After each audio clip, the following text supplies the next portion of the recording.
देखो विकास सवाल पूछ रहा है,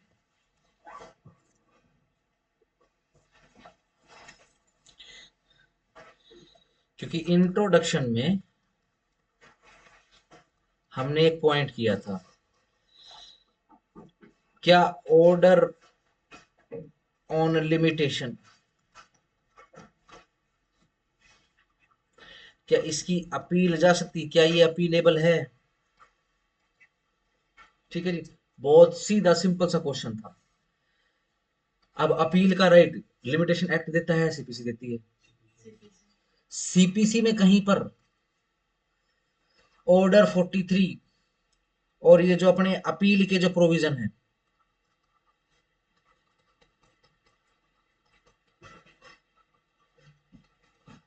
क्या ये अपीलेबल है? क्या इसके अंदर कहीं मेंशन है? नहीं, कोई मेंशन नहीं है। तो हम पर से कहने वाले कोई भी नहीं है कि अपीलेबल है। ठीक हो गया?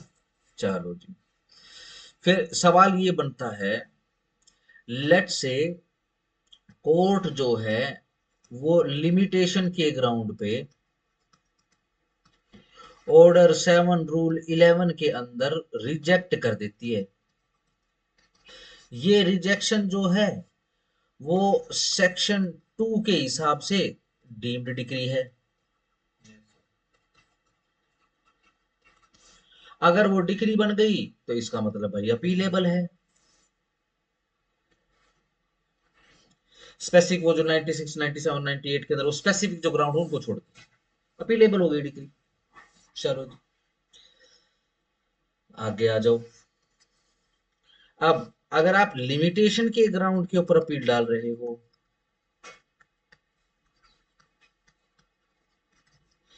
तो सेक्शन 17, 18, 19 तो नहीं, सेक्शन 17, 18 और 21 के हिसाब से ही आप जो है लिमिटेशन का ग्राउंड अपीलेट कोर्ट में उठा पाओगे।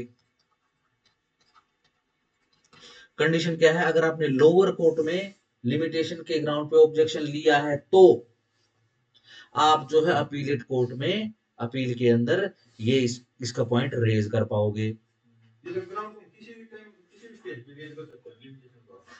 हाँ बिल्कुल करो, बट एक चीज और ध्यान में रखना, लिमिटेशन का जो ऑब्जेक्शन है वो प्लेंटिफ तो कभी नहीं लेगा, कभी भी नहीं लेगा प्लेंटिफ किसी भी सूरत में।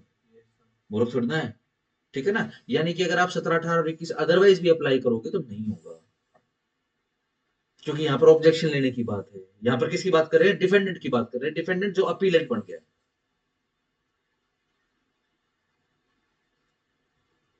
सिंपल, डन हो गया। फिर वापस से वही क्वेश्चन आ जाएगा, क्या लिमिटेशन, अब इसके अंदर ट्रू इंटरप्रिटेशन क्या आ जाती है कि लिमिटेशन एक्ट के अंदर कोई एप्लीकेशन लगती है। Let's say simple C application लगा देते हैं, कंडोनेशन ऑफ डिले। ठीक हो गया? अगर मैं कंडोनेशन ऑफ डिले की एप्लीकेशन की बात करूंगा, सोच के बताओ कौन लगाएगा, प्लेंटिफ लगाएगा या डिफेंड लगाएगा? कंडोनेशन ऑफ डिले,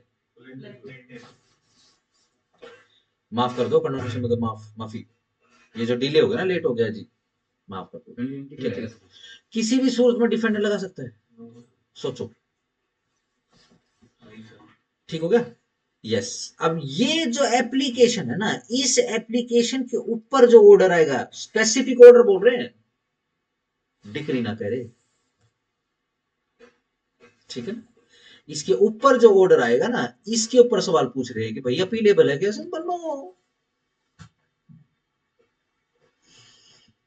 समझ गए? अदरवाइज डीम डिक्री, फिर वही बात है, फिर प्रैक्टिस के रूल्स आ जाएंगे, वो अदरवाइज फिट नहीं बैठ पाएगा।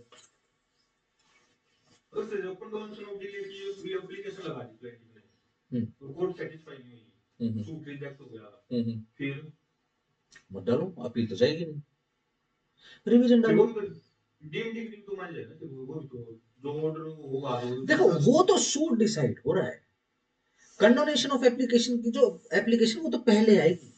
कल हमने इसी कारण से क्या पढ़ा था,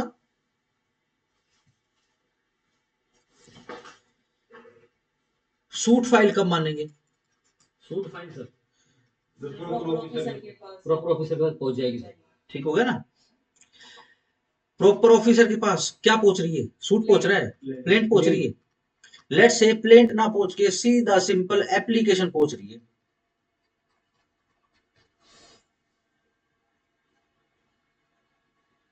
एप्लीकेशन डिसाइड करोगे आप।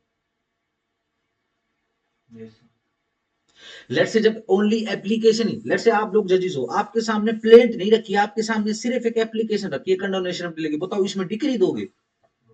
चलो तो हम रिजेक्ट करेंगे या वो करेंगे। अगर आपने लेट्स से, चलो इसी हिसाब से भी आ जाते हैं, सिंपल एप्लीकेशन है, फाइल पूरी है, फाइल के ऊपर सबसे पहले you have to decide the application of condonation of delay और व्हाटसएवर कोई भी एप्लीकेशन होगी इसके अंदर।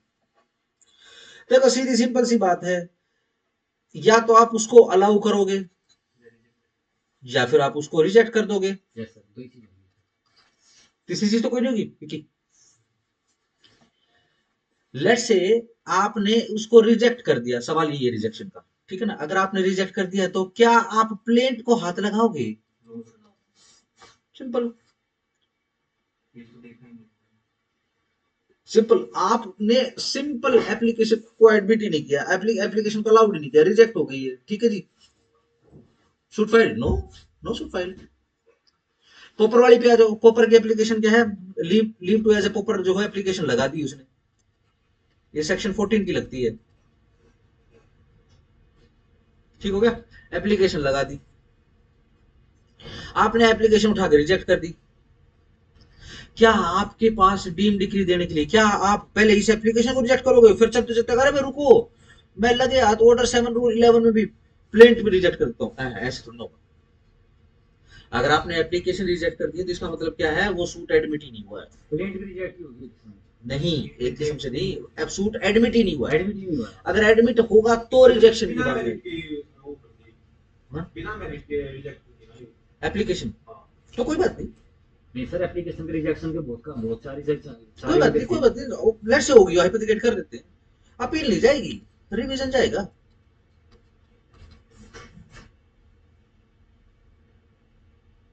सिंपल है, ठीक हो गया। अगर हम कंडोनेशन ऑफ डिले की बात करेंगे, condonation of delay COD suit की कहां पर मेंशन है, सीपीसी में मेंशन है, कौन सा याद नहीं करने भैया बच्चे, इतना रिपीट कराने के बावजूद भी याद नहीं कर ये रहे, लड़का करता है सर। आपको भी करना है। मैं तो सर यहाँ कहाँ से किसी इस प्रोविजन का जिक्र बहुत बार आ चुका है संदीप जी, ठीक है, तकरीबन 20-25 बार आ चुका है। तो मैं ये याद करता हूँ सर आज। तो रोज गोली दे देते हो आप मुझे। मैं कल काम करके आया हूँ। चलो ठीक है जी। अब ये जो आपकी एप्लीकेशन लगी है कहाँ है, सीपीसी के थ्रू लगी है, इसकी एप्लीकेशन लिमिटेशन एक्ट के थ्रू लगी। लेकिन जब हम ऑर्डर 43 पढ़ते हैं, ठीक है जी, तो वो तो शुरुआत ही 7 ऑर्डर 7 रूल 10 से हो रही है शुरुआत, ऑर्डर 7 रूल 6 से शुरुआत नहीं हो रही है, वहां पर तो वैसे ही एप्लीकेबल, ठीक हो गया। सीपीसी एक रूल जरूर देता है, जिसकी अपील नहीं जाती उसकी रिवीजन जा सकती है, ठीक हो गया। सर रिव्यू भी जा सकता है। हाँ, अगर उसमें सीपीसी में फॉल हो जाता है प्रोविजन के अंदर तो हाँ वो भी जा सकता है। डन हो गया हिसाब किताब। उसमें पे रेस्ट का टफ लग जाएगा ना एप्लीकेशन पे, एप्लीकेशन पे कैसे लगता है ये एप्लीकेशन किस चीज की, let's say condonation of delay, अच्छा एक बार डिसाइड सवाल क्या है, क्या इसके ऊपर रेसिडुएट अप्लाई होएगा? हाँ, अगर सेम क्वेरी आई है, लेट्स से सेम ग्राउंड दे रहा है कंडोनेशन का, वो सवाल जो है कोर्ट एक बार डिसाइड कर चुकी है, सब क्या रेसिडुएट किस चीज पे लगता है, डिक्री पे लगता है और ऑर्डर्स पे लगता है। सीपीसी में है सर, ये का क्वेश्चन कई बार आता है। हाँ, बहुत इंपॉर्टेंट, सबसे इंपॉर्टेंट क्वेश्चन है। रेसिडुएट का मतलब ये है कि एक बार जो केस डिसाइड हो गया, आप वही केस दोबारा से कोर्ट में लेके नहीं जाओगे, उसके ऊपर जा सकते हैं। हाँ वो अपील है, आप अपील में जा सकते हो, लेकिन सेम केस सेम कोर्ट में लेके नहीं जा सकते। तो बहुत इंपॉर्टेंट चीज है सर। सेम केस जो डिसाइड हो चुका है, ऑन मेरिट आ चुका है, और जिस कोर्ट ने ये डिसीजन दिया है वो ज्यूरिसडिक्शन वाली है, ठीक है जी, उसने डिसाइड कर दिया, उसने जजमेंट डिक्री दे दी है। आप ये same case between same parties लेकर सेम कोर्ट में नहीं जाओगे। अगर लेके जाओगे तो क्या लग जाएगा, रेस जुडिकेटा लग जाएगा और कोर्ट उस केस को डिसमिस कर। मैं तो ये पढ़ाई रेस जुडिकेटा अप्लाई हो जाएगा एप्लीकेशन पिछली लेवल पढ़ाई या या तो नहीं पाऊंगा भाई चलो इसको अलग कर लेंगे, कोई बात नहीं, थोड़ा सा कंफ्यूजन हो गई सर बस। चलो ठीक है, पढ़ने वाला बच्चा जो होता है ना उसकी क्वेरी को सोल्व करके समझ आता है। देखो एक बार एक ग्राउंड दिया, नेक्स्ट टाइम पे जो है इस बार दूसरा ग्राउंड दिया है, कंडोनेशन ऑफ डिले। जरूरी थोड़ा ना कंडोनेशन ऑफ डिले की एप्लीकेशन लिमिटेशन की सिर्फ सेक्शन 4 और 5 की लगेगी, जरूरी थोड़ा है। कंडोनेशन ऑफ डिले की एप्लीकेशन 6 में भी लग जाएगी, 7 में, 8 में, 9 में, 10 में, 11 में, 12 में। ठीक है जी, 12 से लेकर 24 तक क्या है वहां पे एक्सटेंशन ऑफ टाइम पीरियड की लग जाएगी। ले दे के इनडायरेक्टली ये भी कंडोनेशन की एप्लीकेशन है। ठीक है ना, पिछली बार आपने सेक्शन 4 की कंडोनेशन डाली थी, इस बार आपने सेक्शन 6 की डाल दी, अलग हो गया है, मैटर इशू अलग हो गया है एप्लीकेशन का। नहीं हमने बोल दिया कि उस दिन जो है छुट्टी नहीं थी, हम छुट्टी नहीं मानते। अरे जज साहब छुट्टी का नहीं पूछ रहा, इस बार मैं आपको ये बता रहा हूं कि माइनर था जी, ये माइनर था, माइनॉरिटी का जो है डिसेबिलिटी थी वो चल रही थी, या फिर पागल हो गया था उस समय। ये देखो जी कागज ले लो आप, ये अलग क्वेश्चन है, ये अलग से डिसाइड करो। बहुत बुरा हाल है किसका? सर इसका लाख पागल कर देगा आम आदमी को। नहीं ना सर मैंने देख लिया कुछ नहीं पागल नहीं करता ये जो है ना, देखो बहुत कॉम्प्लिकेटेड है। आपकी कॉमन सेंस जो होती है ना,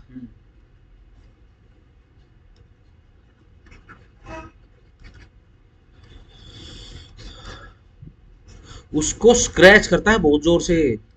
ये तो है सर। ठीक है ना, एक लेमन, लेट्स से हम लेमन बना देते हैं और लेमन को हम प्रिज्यूम कर लेते हैं भाई वो इसरो का साइंटिस्ट है, इतनी कॉमन सेंस उसके पास भी नहीं होगी, जो सिर्फ एक बार अच्छे से वकालत पढ़ के गया होगा ना, बिल्कुल, और वकालत उसकी कॉमन सेंस और इसरो की कोई कंपैरिजन नहीं। बिल्कुल ठीक है सर, ये बात में कोई दो राय नहीं। अगर पढ़ा लिखा वकील तो ठीक हो गया? क्या ही बात इसरो का साइंटिस्ट पंडित हो सकता है है।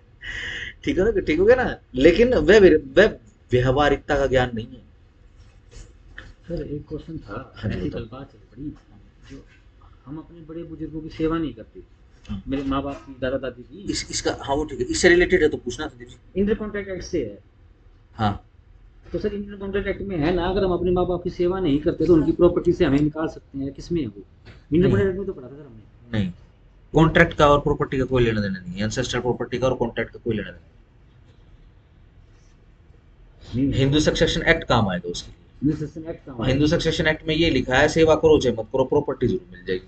सर या तो आप, मम्मी पापा प्यार से देंगे, नहीं तो फिर लोग के हिसाब से देंगे। लेकिन सर आपने इंटर कॉन्ट्रैक्ट में ये पढ़ाया, लेकिन अगर बच्चे ने अपने पिता का मर्डर कर दिया है तो यस, मर्डर को जो प्रॉपर्टी पास है। नहीं आपने ये भी तो पढ़ाया है, अगर माँ बाप सेवा नहीं करते बच्चे, वो तो उनकी प्रॉपर्टी है। एंसेस्ट्रल प्रॉपर्टी की बात कर रहा हूँ। नहीं मतलब मेरी बात सुनिए, अगर बच्चे माँ बाप की सेवा नहीं करते हाँ। तो उनको प्रॉपर्टी भी तो कोई हक नहीं। आपने इंडियन कॉन्ट्रैक्ट एक्ट में बताया था, पता नहीं कहाँ पर। उनकी प्रॉपर्टी पे एंसेस्ट्रल देखो। प्रॉपर्टी तो पुश्ते नहीं आ रही पीछे से। दादा लगाई जो जमीन जायदाद होती है ना जी, उसकी बात कर रहा हूँ। उसकी बात कर रहे हैं आप, ठीक है। ठीक है ना, मान लो एक आदमी है, ठीक है जी, और उसके पास उसकी सेल्फ एक्वायर्ड प्रॉपर्टी है, सेल्फ अर्न प्रॉपर्टी हाँ है, जी। Self made, self constructed, self maintained property, वो उसका मालिक है। उसका मालिक है, हाँ। ठीक है ना, वो क्या है, जीते जी क्या है, अपनी वसीयत बना दे चाहे जिसको दे। जिसको, ठीक है ना, लेट से वो बिना वसीयत डाले खत्म हो गया हाँ जी। तो उसके बच्चों में जाएगी। ठीक है ना, जो प्रॉपर्टी रहती है या तो वसीयत से जाती है, बट अगेन इसको इंटरमिंगल मत करना, ये हिंदू सक्सेशन एक्ट की बात है, तब खुलेंगे पर। ठीक है सर, ठीक है ना, फिर ठीक है। ठीक हो गया। या तो वसीयत के थ्रू जाएगी, वसीयत के थ्रू नहीं जाएगी तो जो अपना पुश्तैनी प्रॉपर्टी जैसे जाती है, जैसे लीगल रिप्रेजेंटेटिव और हेयर्स के अंदर प्रॉपर्टी जाती है, उस हिसाब से सर जाएगी। उसको कोपासनी प्रॉपर्टी बोलते हैं, एंसेस्टर प्रॉपर्टी को। जरूरी नहीं है कि एंसेस्ट्रल प्रॉपर्टी कोपार्सनरी हो जाए। एंसेस्ट्रल प्रॉपर्टी पूर्वजों की प्रॉपर्टी, कोपार्सनरी होने के लिए आपको उस कोपार्सनरी में जन्म लेना पड़ेगा। आप किसी की खानदानी प्रॉपर्टी खरीद सकते हो, नहीं सर, यस, नहीं पैसे दे तो खरीद सकते हैं, बस इतनी हाँ। सी बात है। अगर सारी प्रॉपर्टी को कोपार्सनरी प्रॉपर्टी मान लोगे तो फिर दिक्कत हो जाएगी। एक आदमी ने एक खानदान की जमीन खरीद ली, एक खानदान के पास 100 एकड़ जमीन थी, 2 एकड़ जो है एक नए आदमी ने खरीद ली, क्या वो कोपार्सन बन गया? नहीं, कोपासनी मतलब खानदानी प्रॉपर्टी है। जब वो आएगा ना बहुत बहुत ये 3-4 दिन लगेंगे। हाँ ये इतना गूढ़ कंसेप्ट है। हाँ ठीक है ना? ठीक है सर, आप जो अभी हमने ये बात करी हाँ जी। कि ancestral property ही है, हाँ पर माँ बाप डिपेंडेंट है उस प्रॉपर्टी पे। हाँ जी, रुको मैं इसको जरा कर दूं इसको। शर्म शर्म भी होती है, शर्म भी हाँ आ गई। चलो, हाँ जी, बताओ बताओ होमवर्क की क्या कह रहे थे आप? सर होमवर्क देखना सर, ये 38 का कराया मैंने, ये है ना सर 38? ऑर्डर ऑर्डर वाला सर, ऑर्डर 38। ये होमवर्क नहीं था, ये तो सिर्फ आपको पढ़ना था जी। हाँ होमवर्क तो था आपका सेक्शन 3 के ऊपर आपको लिखना है। सेक्शन 3 ऊपर वाले के लिए। सर प्रॉपर दो वाले पे तो लिखा नहीं है। 2B के ऊपर। हाँ वो बताओ कहाँ है? ये रहा सर, ये रहा, ये ये नहीं है सर, ये है सर प्रॉपर वाले पे ये लिखा है सारा। फिर ऑर्डर 38 क्यों लिखा होगा? आपने कहा था ऑर्डर 38 सीपीसी में नहीं है प्रॉपर। नहीं 38 में नहीं है, 33 में है। आपने ऊपर 33 लिखा हुआ है, यहाँ पे 38 लिखा हुआ है। अच्छा ये 33 होगा सर, मैंने ये गिनना नहीं आया रोमन में।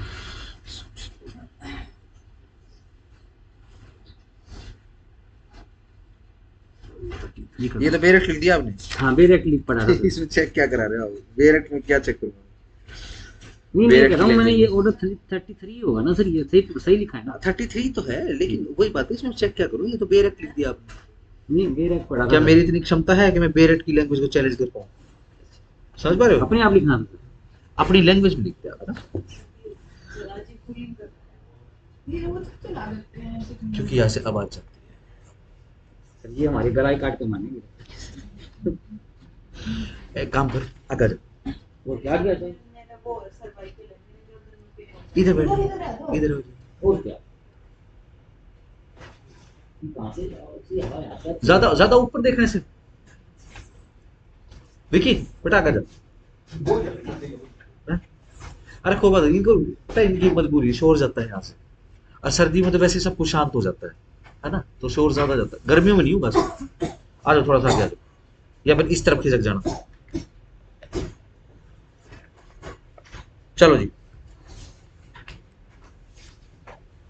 लेकिन सर ये इतनी सर्दी में टेम्परेचर इतना कम, एसी में बच्चे बीमार भी जाते हैं। शोर जाता है संदीप जी, शोर से बचने के लिए पढ़ते होते हैं ना। पढ़ लेते हैं कमाल एसी में। हाँ जी, जो होमवर्क दिया था बताओ, किया है क्या? पेपर पे लिखा है? लिखा मैं तो कभी लिख दिया लैंग्वेज में लिखा हुआ। लिमिटेशन एक्ट लिखना था आपको, आपने सीपीसी लिख दिया। आपने ये लिख दिया कि इंडिजेंट बंदा होता क्या हाँ है। जी मैं वो लिख दिया। लिमिटेशन एक्ट में क्या लिखा है कि अगर पोपर एप्लीकेशन डाल दे leave to sue as a pauper, ठीक है, तो हम कब मानेंगे सूट कब डिसाइड हुआ? ओवरवर्ड तो वो नहीं करते एक तरह से बंद नहीं करते। हाँ वो सीपीसी में अमेंडमेंट के थ्रू होगा, लेकिन लिमिटेशन एक्ट के अंदर वर्ड पोपर का पोपर ही रहेगा। यहाँ पे नहीं करना चाहिए था इनको, लेकिन यहाँ पे नहीं कर पाए।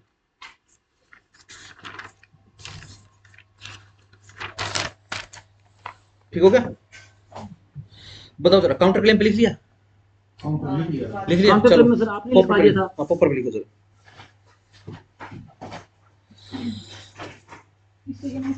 हाँ कंटिन्यू कर दो, पैराग्राफ अलग कर लेना। अगर हेडिंग बनानी है तो हेडिंग बना लेना प्रोविजन के हिसाब से। सेक्शन 3 सब सेक्शन 2 का 2 लैटिन वाला 2, 2A का 2। 2A का ये देखो, उसमें देखो बेरेक्ट में जैसे है वैसे ही लिखोगे आप। एक सेकंड। बेरेक्ट की इच्छा के विरुद्ध अगर आपने कोमा भी लगा दिया तो वो भी गलत है, ध्यान रखना। 2A का 2। ये देखो कैसे लिखा हुआ, सेक्शन 3 लिखो पूरा। ये देखो ऐसे लिखोगे आप इसको, सेक्शन 3 का 2 का A का 2। अच्छा ऐसे ये ऐसे ये तो बड़ा खतरनाक है।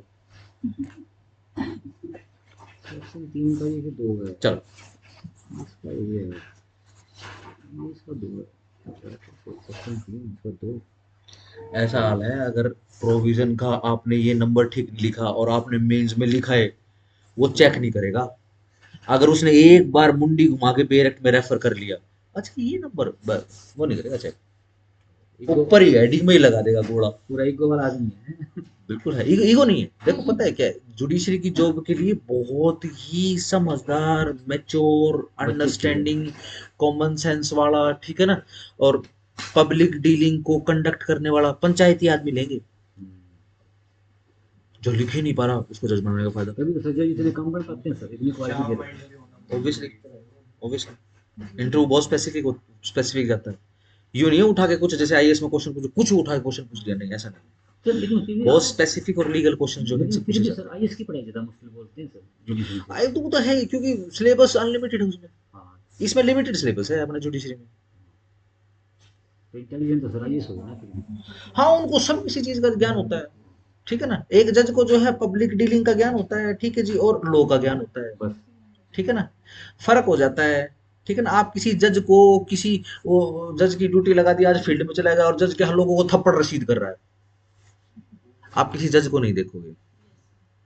आईएएस को देख लोगे आप, ठीक है। आईएएस घुस गया, रात को ऑर्डर दे दिया, उसके ऊपर तो कोरोना में अरे तुम शादी कर रहे हो, ठीक है, दूल्हे का थप्पड़ मार दिया, दूल्हे के बाप का थप्पड़ मार दिया, हाँ, आप एक जज को नहीं देखोगे। जज का तो कभी नहीं आता सर। ठीक हो गया ना, सही। क्योंकि जज का जुडिशरी का जो इंटरव्यू रहता है उसमें मैनिपुलेशन इतनी ज्यादा नहीं हो पाती है, वो ऐसे टिकलिंग करेंगे कहीं ना कहीं फंस जाओगे। आईएएस में थोड़ा सा होता है, अगर जो कैंडिडेट चाहे तो मैनिपुलेट कर लेता हूँ, ठीक है ना।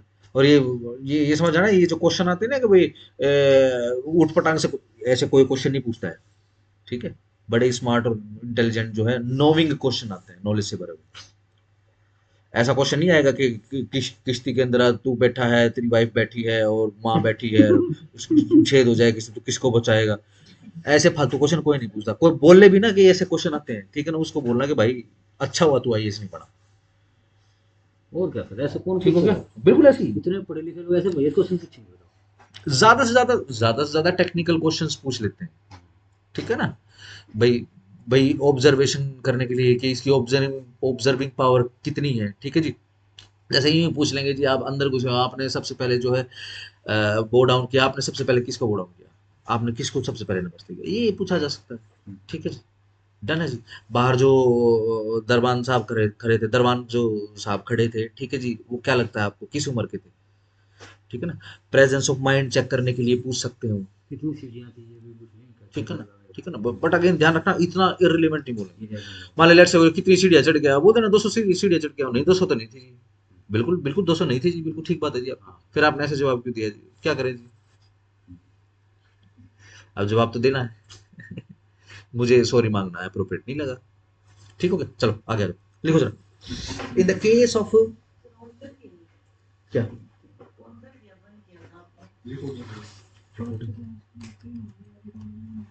हाँ चल रही, चलो धन्यवाद। In the case of a पोपर सूट, लिखो जी लिखो। The person who claims to file the suit without court fees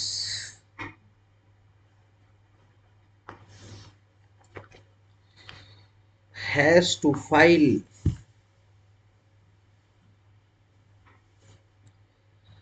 an application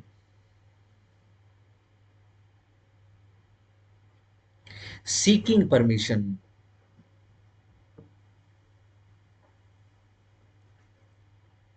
to file the suit as a pauper.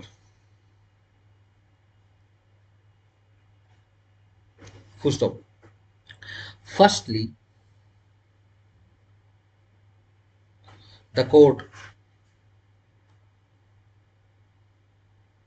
conduct the proceedings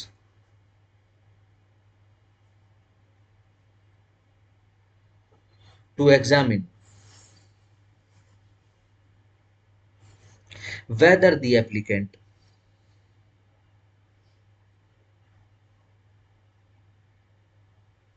is a pauper or not.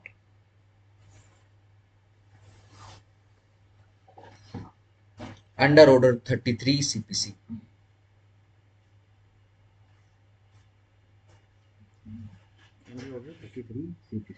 Full stop. It may happen by the daytime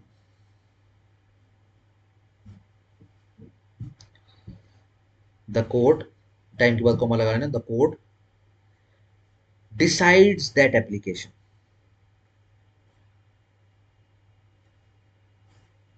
comma the POL, period of limitation, for filing of a suit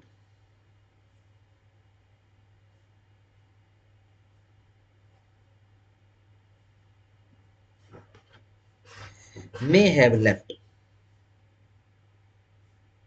We have left,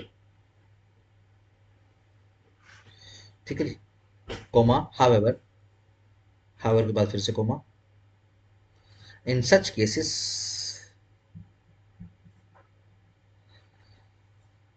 two situations may arise,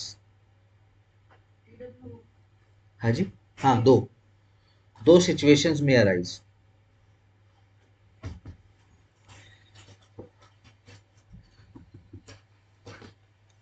into which section 3 read with section 13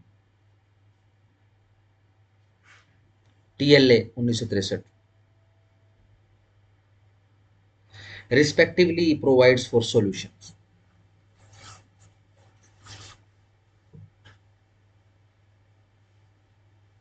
देखो एक सवाल मैं आपकी नजरों में एक बार fit कर देता हूँ, सवाल respectively provide for solution, sir. For solution, ठीक है जी।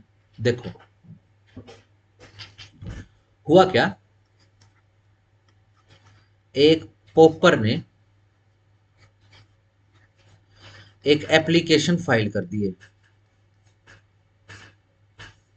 सर हाँ जी, ये आपने ना यहाँ ये लिखवाया may rise into with section 3 read with section 33 TLA, TLA की जगह यहाँ सीपीसी नहीं आएगा। 33 नहीं लिखवा मैं, 13, 13, हाँ जी 13, ठीक है। हाँ जी, एप्लीकेशन फाइल कर दी उस पॉपर ने। अगेन हम किस एप्लीकेशन की बात कर रहे हैं, आई गेस आपको पता है, ठीक है ना, कि मैं गरीब हूँ और मेरे को गरीब होने के नाते जो है ये सूट डालने के, गरीब होने के नाते ये सूट डालने की इजाजत दे दी है, ठीक हो गया, डन। देखो इसके अंदर एक पेज फंसा देते हैं, लिमिटेशन का पॉइंट कर रहे हैं ना, है ना, चलो जी,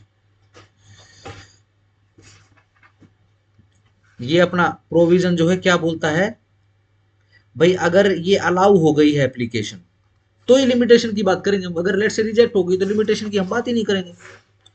अलाउ हो गई है तो अब सवाल आएगा कि भाई कब मानेंगे सूट, कब फाइल हुआ, किस डेट से मानोगे, जिस दिन ये एप्लीकेशन फाइल, ठीक हो गया, चलो देखो अब दिक्कत क्या हुई है, एप्लीकेशन फाइल हो गई है, ठीक हो गया, एप्लीकेशन अलाउ, चलो एप्लीकेशन अलाउ कर दो, लेकिन ये जो अपना पोपर था, ये पोपर तो था ही था, ये साथ में लेमैन भी था, बिल्कुल सिंपल, बिल्कुल देसी सा आदमी था, लेमैन समझते हो, ठीक है ना, लेट से हम वकील हो जाएंगे एक दिन, ठीक है ना, वकालत पढ़ देंगे, जिसको वकालत के बारे में बी भी नहीं पता, वह भी नहीं जानता हो, ठीक है जी, बेरट का बी भी नहीं जानता, तो ध्यान रखना, एक तरफ आप हो वकील और दूसरी तरफ लेमैन, उस लेमैन की बात हो रही है, ठीक है, साधारण देसी आदमी, ये पोपर तो था ही था, साथ में लेमैन भी था, इसने ये एप्लीकेशन लगाई तो सही, लेकिन ये एप्लीकेशन भी इसने गलत कोर्ट में लगा दी,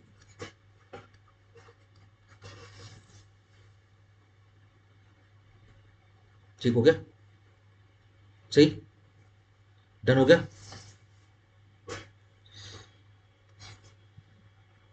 ये एप्लीकेशन अलाउ होने के बाद जो है कोर्ट बताती है, अरे भैया आप तो गलत कोर्ट में आ गए,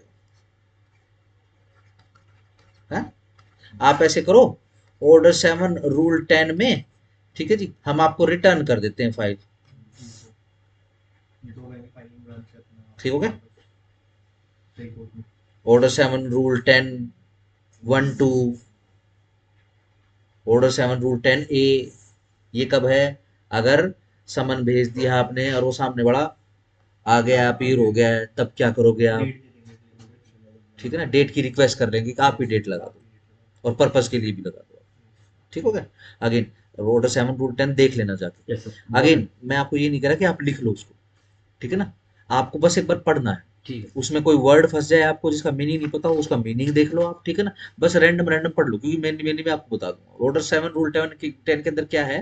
कोर्ट को ये पावर दी गई कि मान लो कोई गलती से उसके सामने आ जाए, ठीक है ना, और गलत एप्लीकेशन या गलत केस आपके सामने फाइल कर दे, यू आर द जज, ठीक है ना, तो आपके पास पावर है क्या कि आप वो फाइल उस बंदे को रिटर्न कर सकते हो, भाई फलानी कोर्ट में चला जाता हो, उसको डायरेक्शन बता सकते हो, भाई इस कोर्ट में तो बाबा गलत आ गया, आज ऐसा कर अगली कोर्ट में चला जा, उसमें चला जा, ठीक हो गया, ये कह सकता है कोर्ट, ठीक हो गया।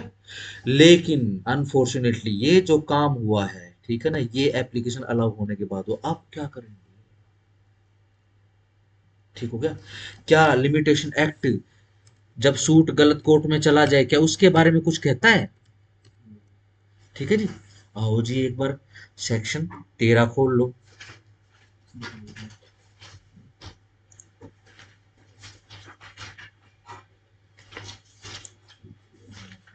भाई क्या हो गया,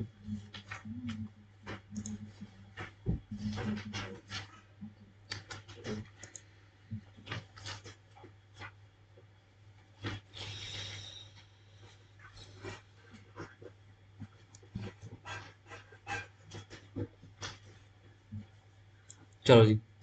exclusion of time in case where leave to sue or appeal as a pauper is applied for, yes।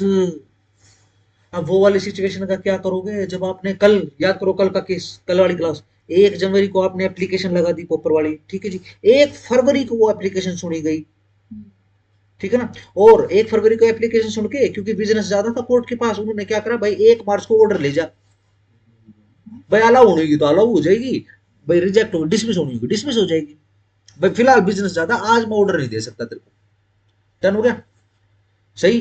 कितना टाइम समय निकल गया, 3 महीने निकल गए, ठीक है ना। ये जितना सारा का सारा टाइम है ये सारा का सारा यहाँ एक्सक्लूड कर रहे हैं, हम गिनती में नहीं गिनेंगे इसको इस टाइम,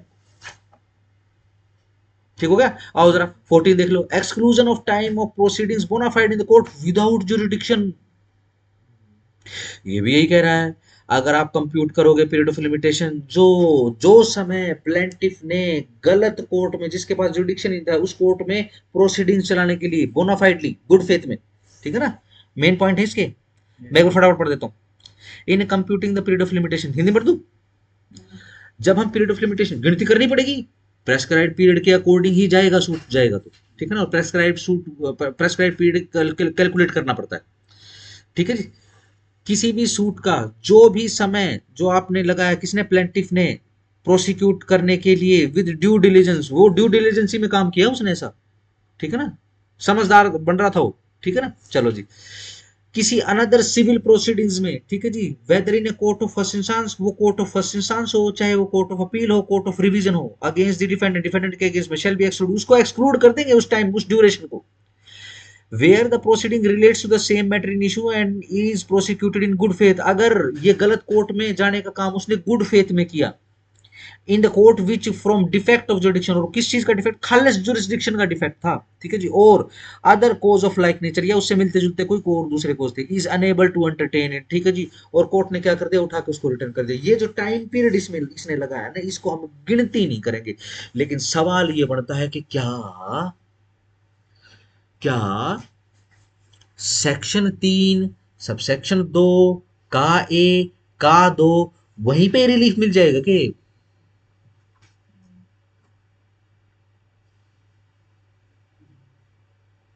अब सवाल क्या है, जिस कोर्ट में पोपर की एप्लीकेशन लगाई पोपर ने, ठीक है जी, वो कोर्ट भी विदाउट जुरिडिक्शन थी, अब क्या करें, सूट फाइल होने की डेट कौन सी माने,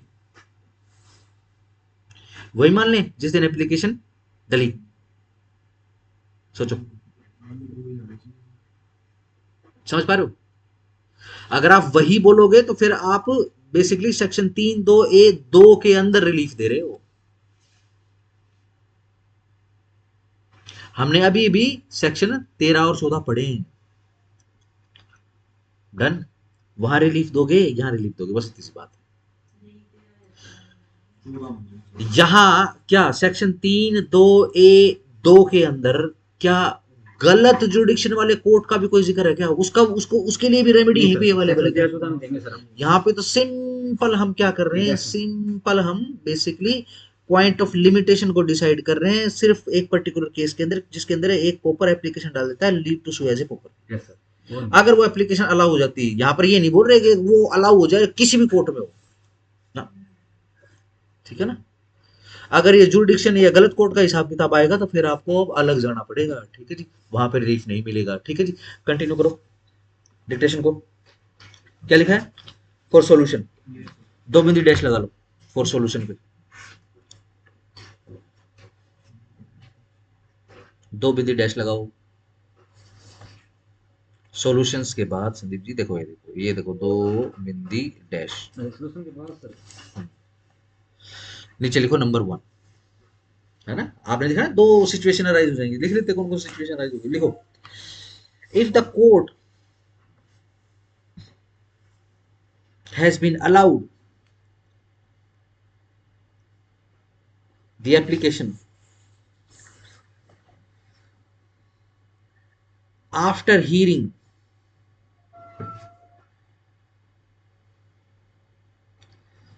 ये हैज के बाद जो बीन लिखा ना, इसको जरा ब्रैकेट करके इसको काट देना, ये बीन गलत लिख दिया।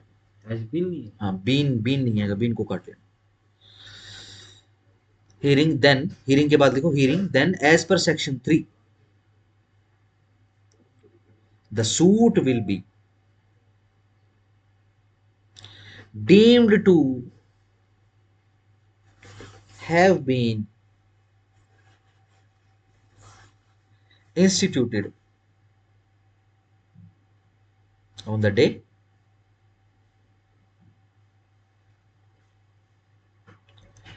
when the application for pauper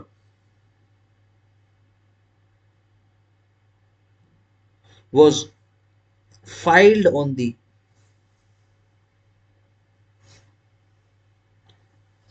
original date।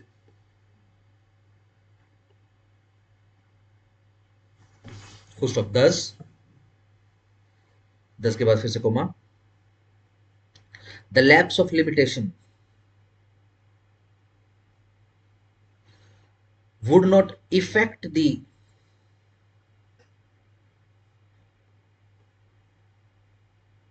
admissibility of the suit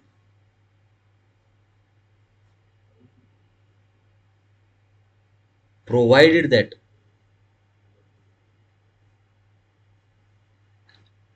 the limitation period has not lapsed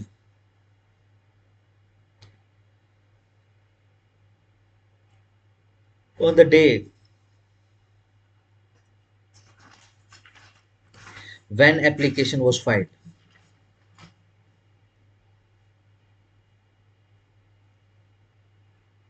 when application was filed, ठीक हो गया। Full stop. Number 2 second situation लिखो। If the period of limitation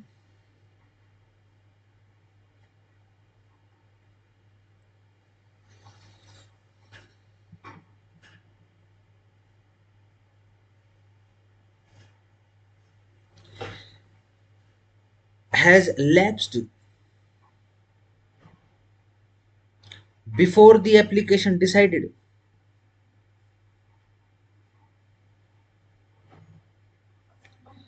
and court rejects the application,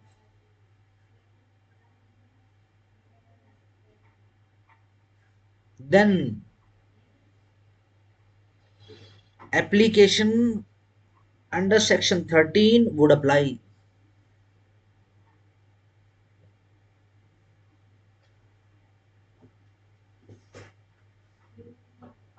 Full stop। The period during which the applicant had been prosecuting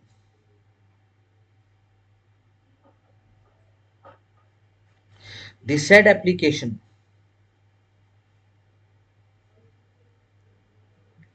will be excluded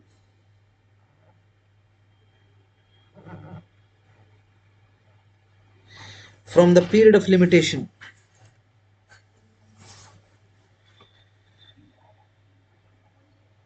provided that the plaintiff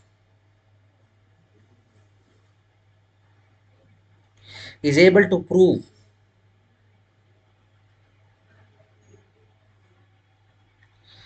that he was prosecuted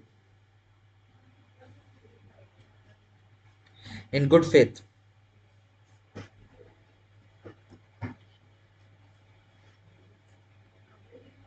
full stop. The court has also discretion under section 13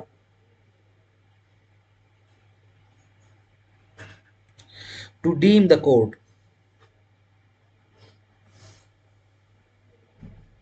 fee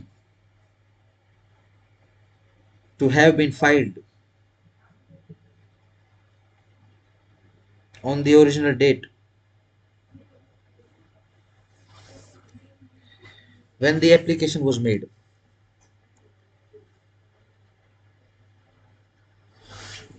देखो specifically when the original date, sir, है original when the date, application was made. लो जी application लगा दी, simple, या तो allow करोगे उसको या उसको डिसअलाउ करोगे, डिसमिस कर दोगे। अगर अलाउ हो गया है तो पीरियड ऑफ लिमिटेशन जो है वो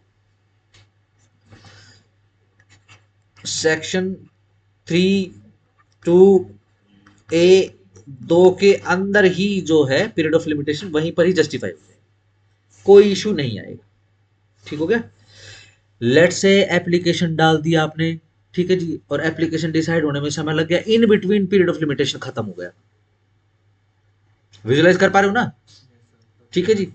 और एप्लीकेशन लो जी, ठीक है ना, जब बुरा समय होता है, जब ऊँट पे आदमी बैठा होता है तो उसको भी कुत्ता काट लेता है, ठीक है, एप्लीकेशन भी रिजेक्ट हो गई। सही, तो सेक्शन 3(2)(a)(2) का तो कोई बेनिफिट मिलेगा ही नहीं। ठीक है जी। सूट तो बनता है, सूट में कोज ऑफ एक्शन तो है ही है, बड़ी सारी मेरिट है सूट के अंदर। ठीक है जी। और सीधा सिंपल सा क्वेश्चन है, लेट से आप लोग जजेस बताओ, एक एप्लीकेशन जो है रिजेक्ट कर दी, क्या उस एप्लीकेशन के रिजेक्शन के साथ उसको आप न्याय भी नहीं दोगे, उसका न्याय का भी नकार दोगे क्या? ठीक हो गया। तो वो क्या करेगा, वो सेक्शन 13 की जो है एप्लीकेशन लगाएगा कि जी जो टाइम पीरियड मैंने बोनाफाइडली और गुड फेथ में ये leave to sue as a pauper की एप्लीकेशन लगाने में इस तरीके से मैंने गवा दिया, आप ये जो टाइम पीरियड है ना जज साहब, इसको मत गिनो आप पीरियड ऑफ लिमिटेशन गिनती करते समय। ठीक हो गया, सिंपल। विजुलाइज कर पा रहे हो? अगर विजुलाइज कर पा रहे हो तो ठीक है, वरना फिर मेरे को 1 2 3 करना पड़ेगा इसमें, मेरे को कोई टेंशन नहीं है। ठीक है, 3-4 दिन डिले हो जाएगा कोई बात नहीं, बट कम से कम अच्छे से सीख जाओ। 1 2 3 क्या सर? मतलब आपको तारीख के हिसाब से बताऊंगा ना, अगर आप विजुलाइज कर पा रहे हो तो ठीक है। अच्छा, डेट ऐसे ऐसे ऐसे हाँ, 1-1 2 2 3 3 दिन के हिसाब से बताऊंगा मैं आपको। अगर आप विजुलाइज कर पा रहे हो, कैलकुलेट कर पा रहे हो माइंड में तो ठीक है, बता दो सर। चलो पहली बार कर रहे हैं। हाँ करो करो, ये लो हाँ ये लो जी, 1 जनवरी 26, ये क्या है, last day of period of limitation. ठीक है, इस दिन पॉपर एप्लीकेशन आ गई है, पॉपर एप्लीकेशन, पॉपर की एप्लीकेशन। ठीक हो गया। ये एप्लीकेशन रिजेक्ट होती है 1 अप्रैल 2026 को। सही, एप्लीकेशन रिजेक्ट हो गई, अलाउड होती तो फिर तो कोई टेंशन ही नहीं थी। जज साहब मान लेते कि भैया जिस दिन ये पॉपर की एप्लीकेशन बनी उसी दिन जो है ये अपना सूट फाइल हो गया था, ठीक है ना। लेकिन अगेन अगर पॉपर की एप्लीकेशन रिजेक्ट हो जाएगी, इसका पॉपर की एप्लीकेशन रिजेक्ट होने का मतलब ये नहीं है कि गरीब आदमी अब सूट नहीं डाल सकेगा, बीइंग अ पॉपर सूट नहीं डाल पाएगा। कोर्ट को अब क्या बताएगा, देखो जी मैंने एप्लीकेशन डाली थी बोनाफाइड और गुड फेथ में, और मेरी पॉपर की एप्लीकेशन ऐसे ऐसे साहब रिजेक्ट हो गई, और ये जो टाइम पीरियड लगा कितने 4 मिनट डिले हो चुका है। बिल्कुल सर, बिल्कुल। जनवरी नहीं फरवरी सर, मार्च 3 महीने का, 3 महीने छोड़ दो, 3 महीने का डिले हो चुका है। सेक्शन 3 का बार लग चुका है, सेक्शन 3(1) मेन प्रोविजन का बार आ चुका है, ठीक है जी। अब ये इस सिचुएशन से बचने के लिए, ठीक है जी, सेक्शन 13 की एप्लीकेशन लगाएगा। इसने एक स्पेसिफिक एप्लीकेशन लगाई थी पॉपर होने की, गुड फेथ में तो लगाई थी। ये चाहता कोई कौन कौन प्लेंटिफ चाहेगा कि भाई उसका पीरियड ऑफ लिमिटेशन खत्म हो जाए और उसका खाम खा एक सूट जो है ना, खाम खा जो है खराब हो जाए, कोई भी नहीं चाहे सर, बर्बाद हो जाएगा सर। डन हो जाएगा ना, सिंपल। तो ये क्या है, अपना उसने सूट तो फाइल करना, चलो मान लिया बीइंग पॉपर नहीं फाइल कर पाएगा आप, ठीक है ना, कोई बात नहीं, लेकिन ये जो समय उसका नष्ट हो गया ना गुड फेथ में पॉपर की एप्लीकेशन डिसाइड कराने पे, जब से फाइल हुआ है और जब से ऑर्डर आया, जब इस ये जो बीच वाला और इंक्लूडिंग ये पहला और आखिरी वाला दिन, ये सारे के सारे जो है, जब हम पीरियड ऑफ लिमिटेशन को काउंट करेंगे, ये रिक्वेस्ट कर दिया कोर्ट से कि पीरियड ऑफ लिमिटेशन जब आप काउंट करोगे ना जज साहब, तो आप इसको काउंटिंग में मत लेना, इसको गिनना मत, ठीक है सर, एक्सक्लूड कर दो इसको, गिनती से, एक्सक्लूड कर देंगे। गिनती से बाहर कर दो इसको। इससे अगर गुड फेथ में नहीं होता, मतलब कोर्ट के साथ मतलब ये एक तरह से धोखेधड़ी कर रहा है, हाँ देखो गुड फेथ जरूर प्रूव करना पड़ेगा। तब क्या होगा? लेट से एप्लीकेशन तो लगा दी उसने सेक्शन 13 की, पहले उसने पॉपर की एप्लीकेशन लगाई सेक्शन 3(2)(a)(2) की, ठीक है, वो रिजेक्ट हो गई, ठीक है ना। उसके अंदर ये पता लग गया क्योंकि वो पैन कार्ड दो पैन कार्ड लिए खड़ा है, उसने क्या करा, एक गरीब जानबूझ के गरीबी वाला पैन कार्ड दे दिया, डन। अब वो कोर्ट ने पकड़ लिया, कोर्ट को ये बात पता लगी कि इसके पास 2 पैन कार्ड है, लेट से थोड़ा हाइपोथिकेट कर लेते हैं, ऐसा होता नहीं है, ठीक है ना। ध्यान रखना, हर किसी को पता है कोर्ट के सामने झूठ बोलने का मतलब क्या है, ठीक है, किसी में इतनी हिम्मत नहीं है, कोई कितना ही बड़ा गुंडा हो, कोर्ट के सामने तो बिकी बिलियां होती सब, यस सर। ठीक हो गया, ठीक है ना। वो फिल्मी फाल्मी छोड़ देना कि वो ऐसे हो गया, जज को कुछ नहीं है, जज 2 मिनट में ऑर्डर करेगा, पूरा खानदान अंदर हो जाएगा, ठीक हो गया। जज के साथ कोई पंगे नहीं लेता, जो जज के साथ पंगे लेता है फिर उसको न्याय नहीं मिलता। ये सुनते होते ना कि भाई जज के ऊपर गोली चला दी, जज को ऐसे धक्का मार दिया, जज को ये बोल दिया, क्या लगता है न्याय हो जाएगा? नहीं होगा सर, जज साहब फाइल उठा के मारेगा अपनी कोर्ट से बाहर, ठीक है जी। क्या लगता है दूसरा कोर्ट उस फाइल को हाथ लगा लेगा? नहीं लगा। वाट लगा देगा उसकी। अगर दूसरे दूसरे लेट से आप लोग जजेस हो, ठीक है ना, लेट से मेरा जो उसने अपमान कर दिया है, या फिर मेरे को उसने मेरे ऊपर जूता फेंक दिया, वर्ष कुछ कर दिया, ठीक है, हम क्या मिलते नहीं होंगे? हम सारे के सारे जजेस हैं, हम क्या मिलते नहीं होंगे लंच में? मैं आपको नहीं बताऊंगा यार ये बड़ा खराब है, इसी तरीके से काम किया, आप क्या करोगे? खुश होगे? नहीं सर, यूनिटी होती है। यूनिटी हो जाएगी, है ना, जो बेंच है वो एक हो जाएगी, बिल्कुल। गया वो। थोड़ी दया की उम्मीद कर लेता है। कोर्ट के पास यह है, हमेशा एक पावर रहती है कि वो एक्सट्रीम सजा ना देके थोड़ी सी हल्की सजा दे दे, ठीक है ना, वो रिग्रेस ना देके सिंपल कर दे, गया वो, गया वो। हर जगह रिग्रेस करवाएगा वो। और ये जो होता है ना, ये जोश जास जो होता है, ठीक है ना, आज सुबेरे सुबेरे में, आप सुबेरे सुबेरे पता नहीं कौन था, उसको लग रहा था कि हैप्पी न्यू ईयर आज ही है, घुमा रहा था भाई वो गाड़ी, बच गया आज, ठीक आप है? सर, हाँ बहुत बुरा हाल चल रहा है सर, होता है। ठीक है जी, बच गया। मैं तो साइड में कर दिया और वो रुका ही नहीं, P P P P, P वो आगे निकल गया, ठीक है जी। लेट से किसी का कोई नुकसान हो जाता है, स्पर ऑफ मूवमेंट है ये जो गाड़ी चला रहा है उसका जीवन खत्म है, हाँ, एक दो थोड़ी देर की ऐसे सर। ठीक हो गया, डन। वो देखो एक वो लड़का था जिसने हाई स्पीड पे वो हस्बैंड वाइफ को उड़ा दिया था, इंजीनियर को उड़ा दिया था, कौन सी महंगी गाड़ी थी, मर्सिडीज थी, क्या थी वो, बॉम्बे में। हाँ, जिसको पुणे में, जिसको ये बोला था कि भाई तू ऐसे ऐसे ऐसे लिख बस दे, ऐसे लिख के दिए थे, ये सब कुछ लेने के देने पड़ेगी, उसकी पूरी फैमिली खत्म हो रही है, पता है। सर ऐसे शुरू में दिया था, बाद में तो सर उनको बहुत सजा हुई है। तो फिर बाद में तो ये भी आ चुका ना कि भाई उसका ब्लड टेस्ट हुआ, ठीक है ना, क्योंकि नशे में बता रहे थे लोग उसको, ब्लड टेस्ट हुआ तो हुआ क्या, क्योंकि अमीर फैमिली से था, पोर्शे तो चलाने के लिए दे रखी कंप्यूटर को, ठीक है जी, भाई तू दारू पी के ये वाली गाड़ी चलाई, उसके बर्थडे पे दादा ने दी उसके। ठीक है ना, व्हाट्सएवर। अब क्या है, उसका ब्लड टेस्ट करवाया, एक तो डिले करा उसका ब्लड टेस्ट करवाने में पुलिस ने जानबूझ के, ठीक है जी, ये सब कुछ आ चुका है, ऑन रिकॉर्ड आ चुका है, ठीक है जी। फिर ब्लड टेस्ट करवाया, फिर उसकी माँ के ब्लड से उसका सैंपल बदल दिया गया।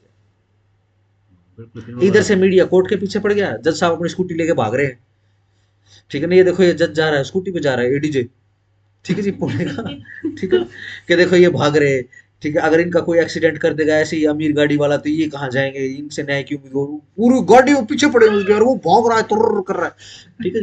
सारी वीडियो आ गई उसकी, उसकी शराब पीते की वीडियो आ चुकी उस लड़की की, वो पार्टी कर रहा है, वो लड़के लड़कियों के साथ अपना उस बर्थडे बता रहे थे उसका, हैप्पी बर्थडे था, किसी और हाँ। किसी और का काट दिया, हाँ। ठीक हो गया, लेने के देने पड़ गए, सर 700-800 करोड़ के सामने है सर, वो बहुत बहुत अच्छा। सब लग जाएगा, हाँ। ठीक है ना, बनियों बढ़िया का- बढ़िया अग्रवाल बनियों का ही लड़का था सर वो। बढ़िया पैदा कर दिया उन्हें, सब लग जाएगा ठिकाने। 18-19 साल का था वो, जवान हुआ था, हाँ अब बुढ़ापा जेल में बिठा हुआ है। ऐसे ही है, ठीक हो गया, सब कुछ सामने आ गया। हाँ, लेकिन सर उसके लिए लोगों ने फाइट बहुत की सर, तब आया, वरना तो बच गया था बिल्कुल एक बार तो। हाँ ऑब्वियसली बच जाएगा। हाँ, चलो आगे आ जाओ, डन हो गया, क्या बता रहा था मैं, हाँ, ये जो समय है ना, अब सेक्शन 3(2)(a)(2) में नहीं निकलेगा ये समय, ये आपको सेक्शन 13 की अफ्रेश एप्लीकेशन लगानी पड़ेगी, ठीक हो गया, ये आपने पॉइंट बनाया है, मैं आपको जो पीछे जो पॉइंट बना, ये सूट डालनी है, क्योंकि सूट फाइल करना है।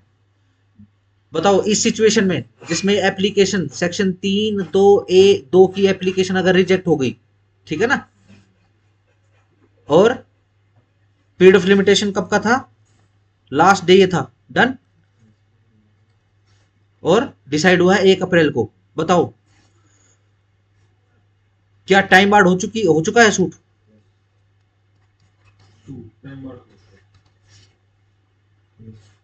हाँ भाई चिंटू,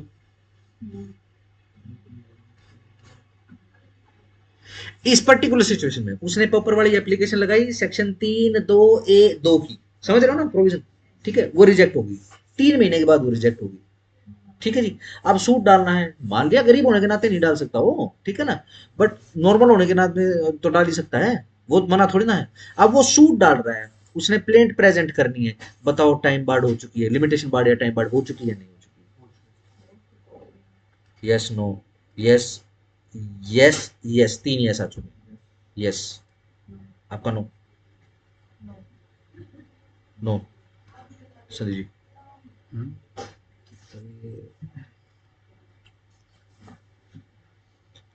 सर टाइम कार्ड तो घेर के उसको उसको वो मिल जाएगा सर, सिंपल टाइम बार्ड हो चुकी है, यस नो बस बात, टाइम कार्ड, यस सर। वो वाई नो, नो वाले क्योंकि फिर वो उसको मिल तो रहा है ना, कहाँ कहाँ घूम रहा है तुम, ये बता पहले, अभी फिलहाल कहाँ है, क्योंकि हवाई जहाज कहाँ उड़ रहा है, टाइम बार्ड कैसे नहीं हुआ, बताओ जरा, बताओ जरा, उसमें फिर उसको मिल तो रहा है ना, 13 में।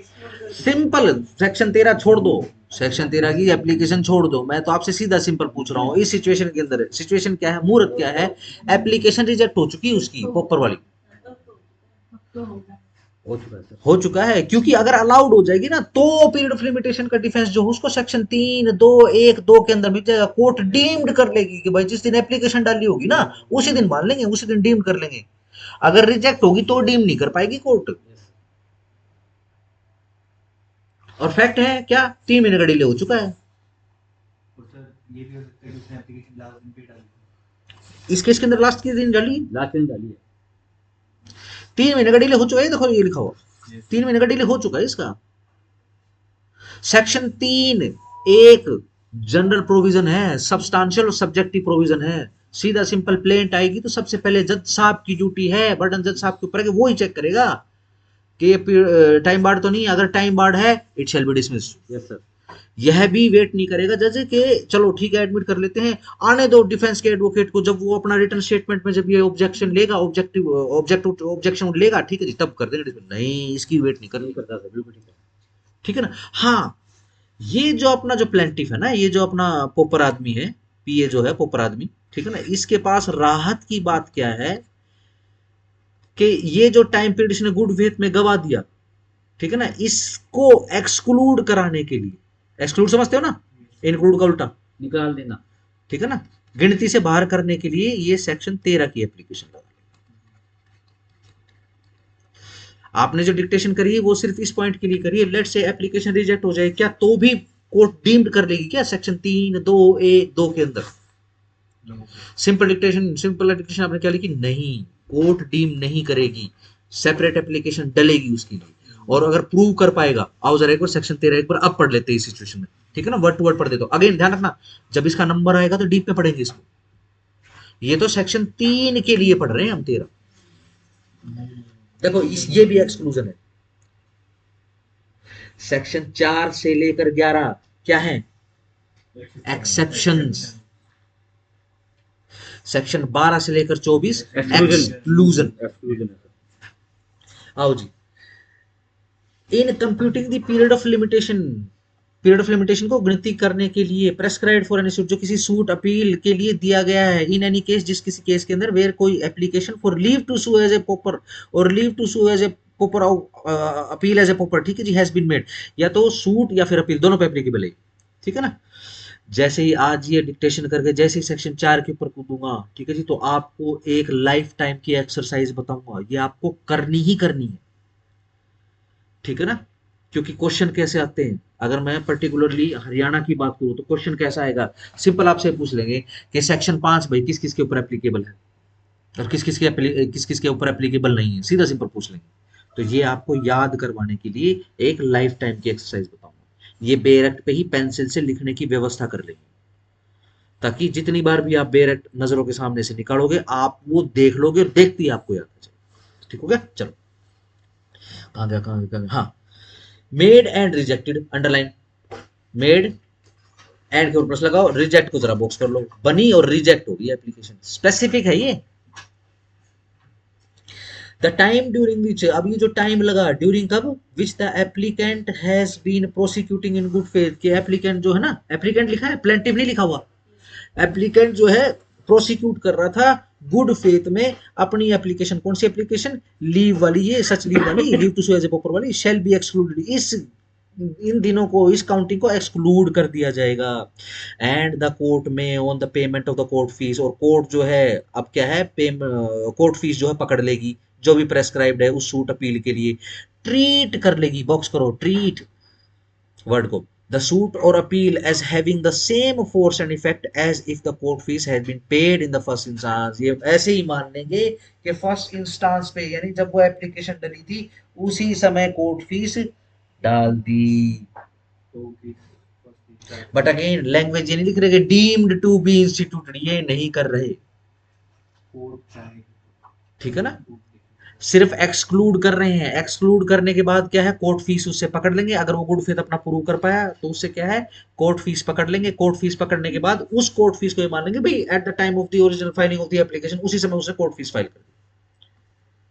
सर ये कोर्ट फीस बहुत, जैसे हम डालते हैं ना केस तो बड़ा बड़ा आता है कोर्ट फीस। हाँ बिल्कुल, 25 रुपए की तो होती है ना सर, 25-200, ठीक है जी। और अगर आप इमूवेबल प्रॉपर्टी में जाओगे, ट्रांसफर वाले केसेस में, रजिस्ट्री वगैरह, तो उसमें तो स्टाम्प ड्यूटी लगती है, स्टाम्प ड्यूटी लगती है, ठीक है ना, ये कोर्ट फीस ही होती है सारी की सारी।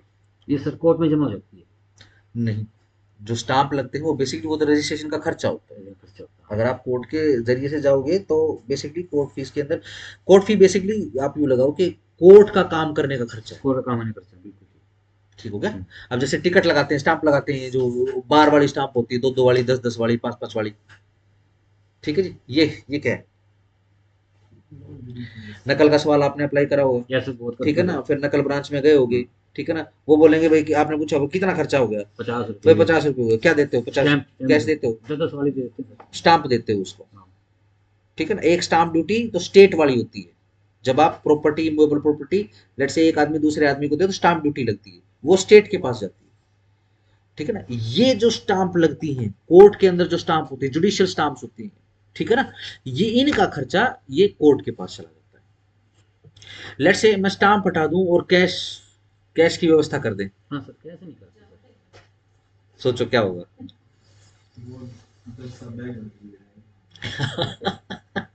ठीक है ना, जैसे बैंकों के बाहर आपने वो गाड़ी देखी है ना, वो दोपहर में जब, पता होगा ना, एक समय ऐसा होता है बैंक में डेली का कैश बंद हो जाता है,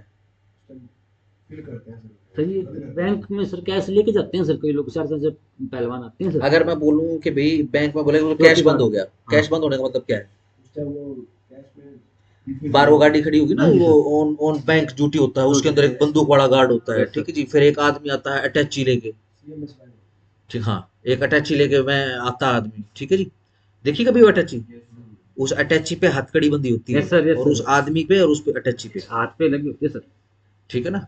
और इतनी ज्यादा पावर होती है, ठीक है जी, अगर कोई बदतमीजी कर दे, ठीक है जी, और सामने आके खड़ा हो जाए और लूटने की कोशिश करे, सीधा गोली मार सकता है उसको उसी समय, ठीक हो गया।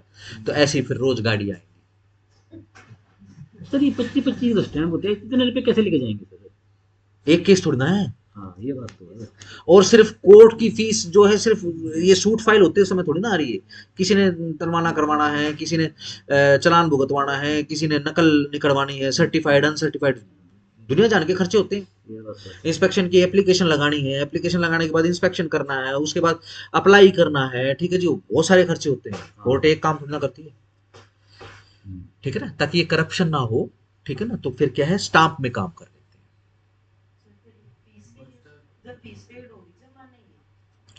ऐसा मान लेंगे, इस तरीके से ट्रीट कर लेंगे कि जो कोर्ट फीस थी ना, वो एप्लीकेशन जब डली थी ना तभी फाइल कर दी, फर्स्ट इंस्टांस पे ही फाइल कर दी। अगेन अगर आप ये बोलोगे कि आप डीम्ड कर रहे हो सूट इज इंस्टीट्यूटेड, तो फिर आप सेक्शन 3(2)(a)(2) की बात कर रहे हो। यहाँ पे सिर्फ ट्रीट करने की बात है। क्या कर लेंगे, ट्रीट करने का क्या मतलब होता है, डीम्ड करने का क्या मतलब होता है, मानना। ट्रीट ट्रीट का मतलब तो ट्रीट कर रहे हैं उसे, ऐसा व्यवहार में कर लेंगे, व्यवहार। मानना नहीं होता, व्यवहार करना, मानना नहीं होता। ठीक है जी। क्या ट्रीट कर लेंगे कि ये जो सूट और अपील है ना, as having the same force आ गई है और सेम इफेक्ट आ गया है, जैसे कि if the court fees has been paid the first instance, पहला जो इंस्टांस था ना जब ये एप्लीकेशन डली थी उसी समय फाइल कर दिया, ऐसा मान लेंगे, ऐसा ट्रीट कर लेंगे। सिर्फ कोर्ट फीस की बात कर रहा है ये, खबरदार किसी ने ये अपने अंदर ये विजुलाइज कर लिया कि ये जो है सेक्शन जो है ये बोल रहा है कि भाई it shall be deemed to be institute, no. Deemed to institute किस लिए नहीं मानेंगे, क्योंकि एक्सक्लूड करवा रहा है ये।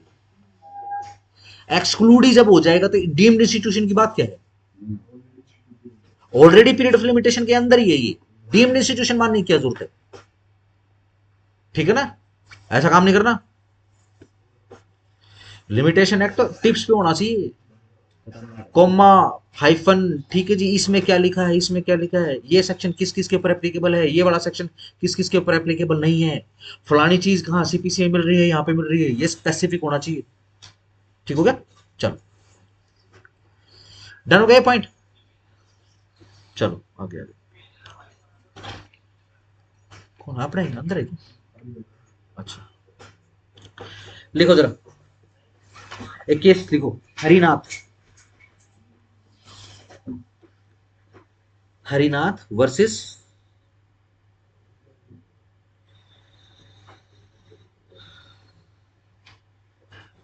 छोड़ दो इसको, छोड़ो काटो जरा इसको।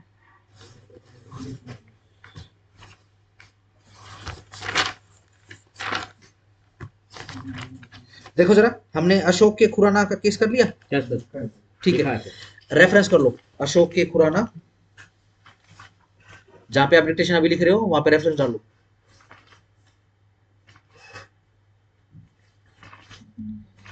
REF और डबल डॉट करके लिख लो, और केस का नाम लिखो Ashok K Khurana, double dot लिखो, ठीक है जी। इसके नीचे केस लो, Ashok K Khurana versus Steelman industries, steel बहुत बड़ा है सर ये, मैंने स्टील पढ़ा था। मैन इंडस्ट्रीज, सन 2000, दिल्ली हाईकोर्ट।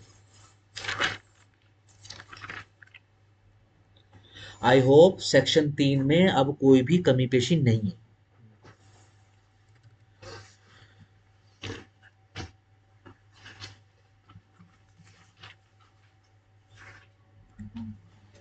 देखो जी सेक्शन 4 पे आ जाओ, ये मोशन का लिखवाना, मोशन का लिख चुके हम, मोशन सर आपने हाईकोर्ट का बता दो दिया सर। लिख भी चुके हैं आप इसको, हाँ सर। ठीक हो गया जी। चलो ये पूरा हो गया है, सेट ऑफ काउंटर क्लेम भी हो चुका है, सही, ठीक है जी। मेरे हिसाब से कोई पॉइंट बचा नहीं जिस पर डिक्टेशन नहीं हुई, ठीक हो गया जी। चलो अब देखो सेक्शन 4 से, expiry of prescribed period when court is closed. Period of limitation कब एक्सपायर हो रहा है, जब कोर्ट क्लोज्ड है, ठीक है। अगेन कोर्ट चाहे 1 महीने के लिए क्लोज हो या फिर कोरोना जैसी महामारी, कोई महामारी आ जाए, कई महीनों के लिए क्लोज हो जाए व्हाटसोएवर, या एक दिन संडे है उस दिन क्लोज हो, ठीक हो गया। चलो अब देखो आपको क्या एक्सरसाइज करनी है। देखो जरा सबसे पहले सवाल समझ लो। Where the prescribed period for any suit appeal और एप्लीकेशन, सेक्शन 4 सूट अपील और एप्लीकेशन तीनों के ऊपर, ठीक हो गया। अंडरलाइन करो तीनों। क्या सर? सूट अपील और एप्लीकेशन, बड़े ध्यान से समझना है, ये लाइफ टाइम का क्वेश्चन है ये, ठीक है ना। अपने दिमाग में जो कुछ भी कहीं पर भी उड़ फुड़ रहे हो वापस आ जाओ। सर इसमें वैसे जो ये सेक्शन 3 बताया है आपने, हाँ जब वो एप्लीकेशंस की अलाउ होगी तब भी सर यही बताया जाएगा कि सूट उसी टाइम इंस्टीट्यूट मान लेंगे जब उसने एप्लीकेशन, हाँ वो डील कर लेंगे, ठीक है। इसमें भी तो यही बता रहे हैं सर, जब रिजेक्ट हो गई, वो रिजेक्ट होने के बाद फीस उसी टाइम ही तो ट्रीट कर रहे हैं जब उसने एप्लीकेशन डाली थी। नहीं, बहुत बहुत उल्टा सोच लिया आप। सेक्शन 3 में देखो, अगेन मैं एक बार फिर रिपीट कर दे रहा हूं बेटा, एप्लीकेशन डली है पेपर की, सूट नहीं डला है, ठीक है ना। रिजेक्ट हो गई। मैंने आपको प्रैक्टिस के हिसाब से बताया है, क्योंकि यहाँ पर इतनी सुविधाएं नहीं है कि एक आदमी के पीछे ही कोर्ट पड़ी रहे। हम कोई यूरोप और अमेरिका नहीं है, वहां पर ऐसा चलता है, स्टेप वाइज चलता है, क्योंकि केसेस कम होते हैं तो ध्यान रख लेता है कोर्ट। यहाँ पे तो एक दिन में सैकड़ों केस डलते हैं, किस किस का हिसाब रखेंगे। तो प्रैक्टिस क्या बना दी भाई, पूरी फाइल बना ले और फाइल बना के जो है ऊपर एप्लीकेशन रख दे। हम ये नहीं बोलेंगे कि सूट प्रेजेंट कर दिया है, एप्लीकेशन आई है बस, और एप्लीकेशन अलाउड होगी है, एक दिन में हो गई या फिर 3 महीने में हो गई या 4 महीने 6 महीने। सुनो, एप्लीकेशन अलाउड हो गई है, एप्लीकेशन यदि अलाउड हो गई है तो सूट अब फाइल होगा, उस समय थोड़ी ना होगा। लेकिन इसी कारण से डीम्ड करना पड़ेगा कि सूट भी उसी दिन फाइल कर दिया होगा, सिर्फ एक सिचुएशन में, अगर वो अलाउड होगी तो। अगर ये रिजेक्ट होगी तो सेक्शन 3(2)(a)(2) में तो वैसे ही हम प्रिज्यूम नहीं कर सकते, डीम्ड नहीं कर सकते, ठीक है जी। यहाँ पे सेक्शन 13 के अंदर डीम्ड करने की आवश्यकता नहीं, ये तो बोल रहा है कि पर्टिकुलर टाइम पीरियड गिनती में गिना ही नहीं।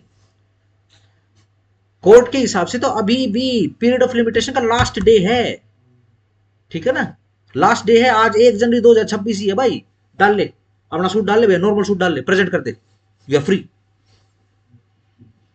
ठीक है ना। कोर्ट फीस की बात है ना, ले भाई कोर्ट फीस को हम ट्रीट कर लेंगे, क्योंकि प्रैक्टिस क्या है, एप्लीकेशन डलेगी, पूरी फाइल बनेगी, फाइल के ऊपर एप्लीकेशन होगी, ठीक है ना। अगर एप्लीकेशन अलाउड हो जाएगी तो डीम्ड कर लेंगे, एप्लीकेशन अगर रिजेक्ट हो जाएगी, ठीक है जी, फिर उससे पूछेंगे उस आदमी से, हाँ भी सूट डालना है, सूट तो जी डालना है, तो ऐसा अगर सेक्शन 13 की एप्लीकेशन डाल ले। और अगर सेक्शन 13 की एप्लीकेशन अलाउड होगी तो फिर क्या करेंगे, ट्रीट कर लेंगे भाई, कोर्ट फीस भी आज। ये नहीं बोल रहे डीम्ड इंस्टीट्यूट, डीम्ड इंस्टीट्यूट करने की जरूरत ही नहीं है, सारा का सारा पीरियड तो एक्सक्लूड कर तो दिया आपने। 1 जनवरी से लेकर 1 अप्रैल तक का टाइम पीरियड आपने गिनती में गिना ही नहीं, तो बताओ अभी पीरियड ऑफ लिमिटेशन के अंदर है सूट या आपका नहीं। बस इतनी सी बात है, जब ऑलरेडी सूट डल रहा है तो डीम्ड इंस्टीट्यूट करने की क्या जरूरत है। डीम्ड इंस्टीट्यूट थोड़ी ना हो रहा वो तो प्रॉपरली प्रैक्टिकली सब्सटेंशियली और भौतिकली इंस्टीट्यूट हो रहा है, वो डीम्ड करने की आवश्यकता नहीं है, ठीक हो गया, डन हो गया। सर अगर वो जो एप्लीकेशन डाली हुई है उसने एज ए पेपर की, हाँ वो अगर उसने गुड फेथ में नहीं डाली, हाँ तो उसको 13-14 का बेनिफिट नहीं मिलेगा ना, रिजेक्ट भी होगी और ना ही एक्सक्लूड कर पाएगा। हाँ बिल्कुल। सेक्शन 13 की एप्लीकेशन अगर आपने अलाउ करवानी है तो आपको गुड फेथ प्रूव करना ही पड़ेगा। लेट्स से कोर्ट की इंक्वायरी में at the time of deciding the application of paper, क्या कोर्ट की नजरों में आया, कोर्ट के पास क्या फैक्ट रिवील हुए कि भाई इसके पास 2 हैं पैन कार्ड, मैं तो एक्स्ट्रा ऑर्डिनरी हाइपोथिकेट कर रहा हूं, ठीक है जी, और वो दूसरा पैन कार्ड भी कोर्ट की कस्टडी में आ गया, गई एप्लीकेशन। बताओ कैसे, लेट से वो एप्लीकेशन आपने लगाई थी, अब क्या है, आपने मेरे सामने अब सेक्शन 13 की एप्लीकेशन लगाई थी, आप अपना गुड फेथ प्रूव ही नहीं कर पाओगे, कर ही नहीं पाएंगे सर हम, वो गिल्टी फील हो गया पहले। गुड फेथ की क्या डेफिनेशन थी, सर गुड फेथ की है सर, पवित्र पवित्र डेफिनेशन डेफिनेशन है। क्यों नहीं आती, इसमें लिखा हुआ है टू एक्शन है sir. nothing can be said to be done in good faith until unless it is done with due care and attention, ये याद करनी पड़ेगी। ठीक है सर। बेर एक्ट के अलावा कुछ भी बोलोगे तो ध्यान रखना आप जजमेंट दे रहे हो अपनी, ठीक है सर। ठीक है ना। और ह्यूमन कंडक्ट क्या होता है, अपने हिसाब से जजमेंट देता है, फैसला अपने फेवर में लेता है। आप लोग जजेस नहीं हो, you are only common man, है ना। लेट्स से कॉमन आदमी को, वो उसने वकालत नहीं पढ़ी है, उसने अच्छे से तैयारी वगैरह नहीं करी, पढ़ाई नहीं करी, उसको जज बना दे, सारे फैसले अपने फेवर में लिख लेगा वो। समझ पा रहे हो। जज बनने के बावजूद भी भरोसा नहीं करते उसको, उसके पर्सनल के उसको नहीं देते। पता होगा ना, जैसे ही उसको ये पता लगेगा जज साहब को कि भाई मैं सम हाउ इसके अंदर इंटरेस्टेड हूं, तो वो क्या करेगा, फाइल को मोड़ देगा। अच्छा, किसी और जज के पास भेज दिया सर, यस, दूसरे के पास भेज देगा, वहां से करवा लेगा। काम तो हो ही जाएगा ना। ठीक हो गया ना। बट हाँ, खुद नहीं करेगा, क्यों, क्योंकि लेजिस्लेशन नहीं करता भैया, ले दे के आदमी ही तो है वो, ह्यूमन ही तो है वो। ठीक है ना। और ह्यूमन की जनरल टेंडेंसी क्या होती है भैया, अपने फैसले में, अपने नुकसान का काम नहीं करता आदमी। ठीक हो गया। चलो जी, अब देखो काम की बात पे आ जाओ। सेक्शन 4 सूट, अपील और एप्लीकेशन तीनों के ऊपर अप्लाई होता है। अंडरलाइन कर लो, सूट, अपील, एप्लीकेशन। कर लिया, सही। अब जैसे देखो सेक्शन 5, एनी अपील और any application other than an application under any of the provision order 21, यानी सेक्शन 5 सिर्फ अपील पर एप्लीकेबल है और सिर्फ एप्लीकेशन पर, और एप्लीकेशन भी ऑर्डर 21 की एप्लीकेशन को छोड़कर। ठीक हो गया। सेक्शन 6 देखो जरा, वेयर एक person entitled to institute a suit और make an application for the execution of decree. ठीक है जी, ये किस किस पर एप्लीकेबल है, सूट पर और है एप्लीकेशन पर। डन। ये स्पेसिफिक सेक्शन वाइज आपको करना पड़ेगा। ठीक हो गया, डन हो गया। तो क्या करोगे, सूट के लिए एक अल्फाबेट बोलते हैं क्या, एबीसीडी क्या बोलते हैं, लेटर्स या अल्फाबेट बोलते हैं, अल्फाबेट से गिनती होती है। काउंटिंग होती है, न्यूमेरिक यही होते हैं। चलो, सूट के लिए आप एस बनाओगे। ठीक हो गया, डन। सर जब आप कहेंगे सूट तो हम ऐसे लिखे हैं, ये आपको क्वेश्चन समझा रहा हूँ, क्योंकि ऐसा क्वेश्चन पूछते हैं, हर बार पूछते हैं कि ये फलाना सेक्शन किसके ऊपर एप्लीकेबल है। पूछ लेंगे सेक्शन 5, भाई ऑर्डर किसकी एप्लीकेशन डली है, ठीक है जी, और सेक्शन 5 में कंडोनेशन ऑफ डिले करवा रहे हैं, बताओ जी अलाउ करोगे या नहीं करोगे। ये आपको पता होना चाहिए कि उसके ऊपर अप्लाई होता है कि नहीं होता है। ठीक हो गया। सूट के लिए आपने एस बना लिया, एप्लीकेशन के लिए APP बना लिया। ठीक हो गया। अपील के लिए APL बना लिया। ठीक है जी। फिर जाओगे कंटेंट में। ठीक हो गया। और पढ़ते पढ़ते यहां पे कोई नहीं करेगा ये काम। ठीक है जी। हर एक सेक्शन के साइड में लिख लेना आपने।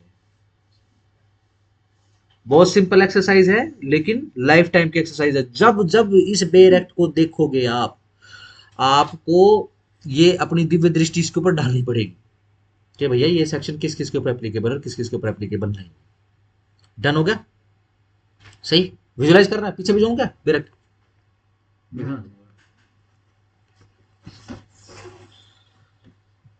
देख पा रहे हो, ये करनी है एक्सरसाइज, और ये क्लास में बैठ के एक्सरसाइज नहीं करोगे, ये घर पे जाके एक्सरसाइज करो। ठीक हो गया।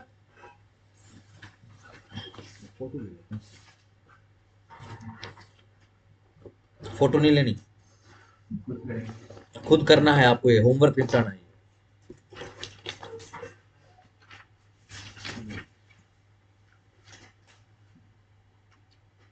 डन हो गया, लाओ पास करना। संदीप जी यहां मत करो, मान जाया करो, आप जिद बहुत करते हो। नहीं सर, ये तो मैंने ऐसे ही लिख ली, मैं भूल जाऊंगा। आप, ये होमवर्क है संदीप जी, ये तो अगले 20 दिन आपको ये करना है, ये डेली बेसिस पर करना है आपको। भूल कैसे जाओगे। यहाँ तो जैसे आपने रट लिया, यहाँ तो आप कर लोगे, फिर आप उसको देखोगे नहीं, फिर फायदा क्या हुआ।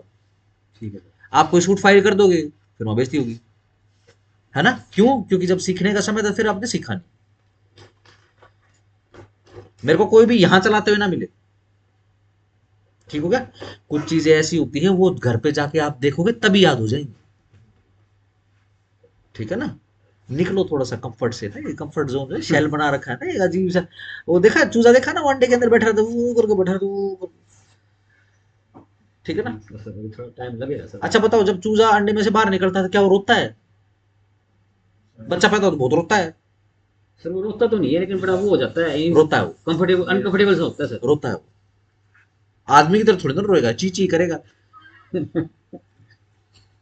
ठीक हो गया। चलो ये एक्सरसाइज करोगे विदाउट फेल करने, क्योंकि हर सेक्शन की बात है भैया, ठीक है ना।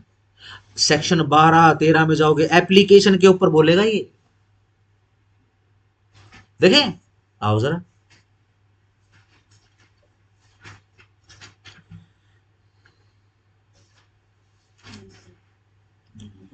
ये देखो जरा, एक्सप्लेनेशन पढ़ लो जरा बार की। In computing under this section the time requisite for obtaining copy of the degree. नकल के सवाल की भी बात कर रहा है लिमिटेशन एक्ट। अगर आपने नकल का सवाल लगा दिया, अब नकल का सवाल आपको समझाना पड़ेगा क्या है। ये एप्लीकेशन होती है सर्टिफाइड कॉपी लेने की कोर्ट से, ठीक है जी, उसकी भी बात कर रहा है। अगर आप अगर नहीं करोगे घर पे एक्सरसाइज तो गोड़ है ये। कोर्ट से सर्टिफिकेट, अच्छा जैसे प्रॉपर्टी के पेपर नहीं, जजमेंट और डिग्री की। नहीं, जो हमारे जो अपना केस चल रहा है ना, अगर हम उस केस के let's say court degree degree और जजमेंट कौन देता है? कोर्ट देता है सर। ठीक है जी, उसकी सर्टिफाइड कॉपी लेनी है, कोर्ट देगी या कोई और? ठीक है ना, तो अप्लाई करना पड़ेगा। Apply जैसे किसी की मार्कशीट पुरानी जैसे होती है हमारी 12th की 10th की, हाँ। या वो खराब हो जाती है या गुम हो जाती है, हाँ, तो उसके लिए भी फिर हमें कोर्ट में डालना नहीं पड़ता है। नहीं, चंडीगढ़ जाना पड़ेगा। चंडीगढ़ मैं गया था चंडीगढ़ से लाया तो। देखो प्रोसीजर क्या है। प्रोसीजर ये है कि जो उस बोर्ड का ऑफिस है उसमें सबसे पहले एप्लीकेशन तो आपको वहां लगानी वहाँ लगानी पड़ती है। है, ठीक है ना। अगर वो बिना कोर्ट में केस फाइल करे अगर कर देते हैं तो ठीक है। अगर वो बोलते हैं कि नहीं आप ऐसा करो, आप ना डिक्लेयर कराओ कोर्ट से, और कोर्ट से आदेश कराओ, तो हम तभी कर देंगे, ठीक है सर जी? कोर्ट से तो बहुत टाइम लग जाएगा सर। नहीं नहीं लगता, 3 महीने लगता है, अच्छा, 3 महीने लगते हैं। तो वैसे 2 दिन में मिल जाएगी चंडीगढ़ जाके। सारे में जाएंगे ना, है जी, सेक्शन 34 में सारे में हाँ, ठीक है ना। जैसे नाम चेंज करवाना, जनरली तो नाम चेंज के लिए आते हैं, आधार कार्ड में कुछ और होगा, पैन कार्ड में कुछ हो गया, ठीक है, पुटअप पुटअप पता नहीं क्या क्या हो जाता है। सर ये बहुत टाइम लगता है, बड़े ध्यान से नाम करना चाहिए सर। हाँ, फिर दिक्कत हो जाती बहुत है धक्के आगे। खाने पड़ते हैं सर बहुत। नहीं कुछ नहीं, कोर्ट में लगाओ, 3 महीने में केस हो जाता अच्छा ऑनलाइन भी आ गया है। एक्सपर्ट डिग्री आती है इसके सर, अंदर। अब नहीं, अब तो सर ये सही कह रहे हैं मैडम, ऑनलाइन करते हैं काम ये, 100-200 रुपए दो। वो ठीक है बेटा, सारे नहीं होते, सारे सारे नहीं होते। आधार कार्ड में वो लेट से आधार कार्ड में जो नाम हो उसके हिसाब से आपको मार्कशीट में नाम चेंज करवाना है, शिक्षा बोर्ड करेगा क्या? करके तो दिखाओ। कहाँ से कराओगे? कोर्ट से कराओ। नॉर्मल है कि खूगी मार्कशीट खूगी, वो कोर्ट में आने की जरूरत नहीं है, वो तो आप वहीं से करवा सकते हो, ठीक है ना। एक डीडी कटती है। नाम जैसे बोर्ड के साथ वो मार्कशीट में भी स्कूल में भी ऐसे ही कराना पड़ेगा बोर्ड के साथ। क्या नहीं समझा मैं? जैसे विवान का हाँ। विवान कुछ भी करा दिया साथ में हाँ, हाँ। आधार कार्ड में, हाँ, तो अब स्कूल में जाएगा तब ये नाम पूरा करवाना पड़ेगा खाली विवान। देखो अगर नाम सेम रखोगे तो कल को दिक्कत नहीं आएगी। क्या पता क्या सरकार कौन सी स्कीम ले आए, कौन सा कागज हम नया बनाने के लिए, कल को फिर दिक्कत आती फिरेगी। अब तो सर बर्थ सर्टिफिकेट से आता है। हाँ, अब गलती होने के चांसेस बहुत कम है, ठीक है ना। अब तो जैसे नामकरण करना पड़ता है ना, तो ये जच्चा बच्चा वार्ड होता है ना, वहीं से ही लेके जाते हैं। पहले तो क्या होता था, वहां पे जाके अप्लाई करना पड़ता था, जन्म मृत्यु जो डिपार्टमेंट होता था ना, ऑफिस होता, उसमें जाके अप्लाई करना पड़ता था। अब भी किया ही है। अब भी करना पड़ता है सर। नाम आप नहीं बताओगे उनको, नाम तो वो जो सर्टिफिकेट है ना, जहाँ डिलीवरी हुई थी, जहाँ बच्चा पैदा हुआ था, ठीक है ना, वो अखिलेश ने नाम लिखवाया होगा वहाँ, ठीक है, वो वाला उठाएंगे वो कागज। तो अब तो खैर बहुत कम चांसेस है, हाँ स्पेलिंग मिस्टेक हो सकती है, उनका आप देख सकते हो। ठीक हो गया, चलो डन हो गया। एक ये काम करना है, हर सेक्शन के साथ करना है, इससे बच नहीं सकते। आगे तो नकल के सवाल, फलानी एप्लीकेशन ये आ जाएंगे। डिग्री आने के बाद अगला 1 महीना कैसे करोगे, ठीक है, उसके ऊपर बात करेंगे। तो ये एक्सरसाइज कर लो, 12 सेक्शन आने तक भाई रमा हो जाओ। ठीक हो गया, चलो आओ। Where the prescribed period for any suit, चलो प्रेस्क्राइब्ड पीरियड लिखा हुआ है। फॉर एनी सूट अपील और एप्लीकेशन एक्सपायर होता है ऑन अ डे, उस दिन जब when the court is closed, court ही बंद थी। द सूट अपील और application may be instituted, preferred or made on the day when the court reopens. ठीक है जी। मे को अंडरलाइन करो। सूट इंस्टीट्यूट अपील और एप्लीकेशन इंस्टीट्यूट मेड प्रेफर हो सकती है कब? ऑन द डे, उस दिन जब कोर्ट रीओपन होगी। रीओपन को बॉक्स कर लेना, रीओपन लिखा हुआ है, खालस ओपन नहीं लिखा हुआ। ठीक है ना, जैसे अभी अभी ये हुआ था, जैसे 25 दिसंबर की छुट्टी थी, 25 दिसंबर की छुट्टी थी कोर्ट की, ठीक है जी। फिर उसके बाद क्या हुआ, 26-27 को कोर्ट खुली, फिर 28 से फिर छुट्टी हो गई। ठीक है ना, let's say period of limitation 25 दिसंबर का था, ठीक है ना, तो 26 और 27 2 दिन मिल जाएंगे। ठीक हो गया, फिर बंद हो जाएगा क्या दोबारा से? खत्म।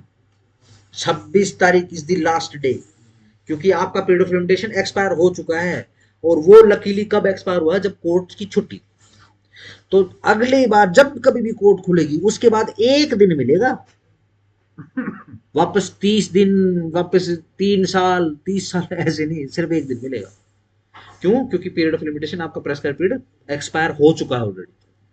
ठीक हो गया, तो एक दिन मिलेगा रीओपन वाला। तो सर अगर उस दिन वो जो भी मतलब प्लेंटिफ है वो उसने वो हो जाए एक तरह से या कुछ हो जाए उसको। हाँ, अगर लिमिटेशन एक्ट में कोई डिसेबिलिटी आ गई है उसकी, ठीक है जी, या फिर और कुछ ऐसा काम हो गया, लेट्स से एक्सीडेंट हो गया, कोमा में चला गया, एक्सक्लूड कर देंगे टाइम पीरियड को। अगर उस एक दिन के अंदर चला गया, उस एक दिन से अगर अगले एक दिन के बाद कुछ भी हो जाए तब तो गया ना सर, टाइम टाइम गया ना। हाँ, अगला दिन जो था, अगले दिन वो ठीक था, अगले दिन पूरा दिन ठीक था, और एक दिन के बाद जो है वो बीमार हो गया, तब नहीं माना जाएगा ना, तब नहीं, तब तो खत्म। लिमिटेशन बार हो चुका है। तो जैसे मान लो 15 दिन पड़ेगा उसके लिमिटेशन बाहर होने में, हाँ और 15 दिन की छुट्टी होगी कोर्ट की, हाँ, जिसके बाद 16वें दिन रीओपन ये क्वेश्चन है, जरा सोचना कॉमन सेंस से।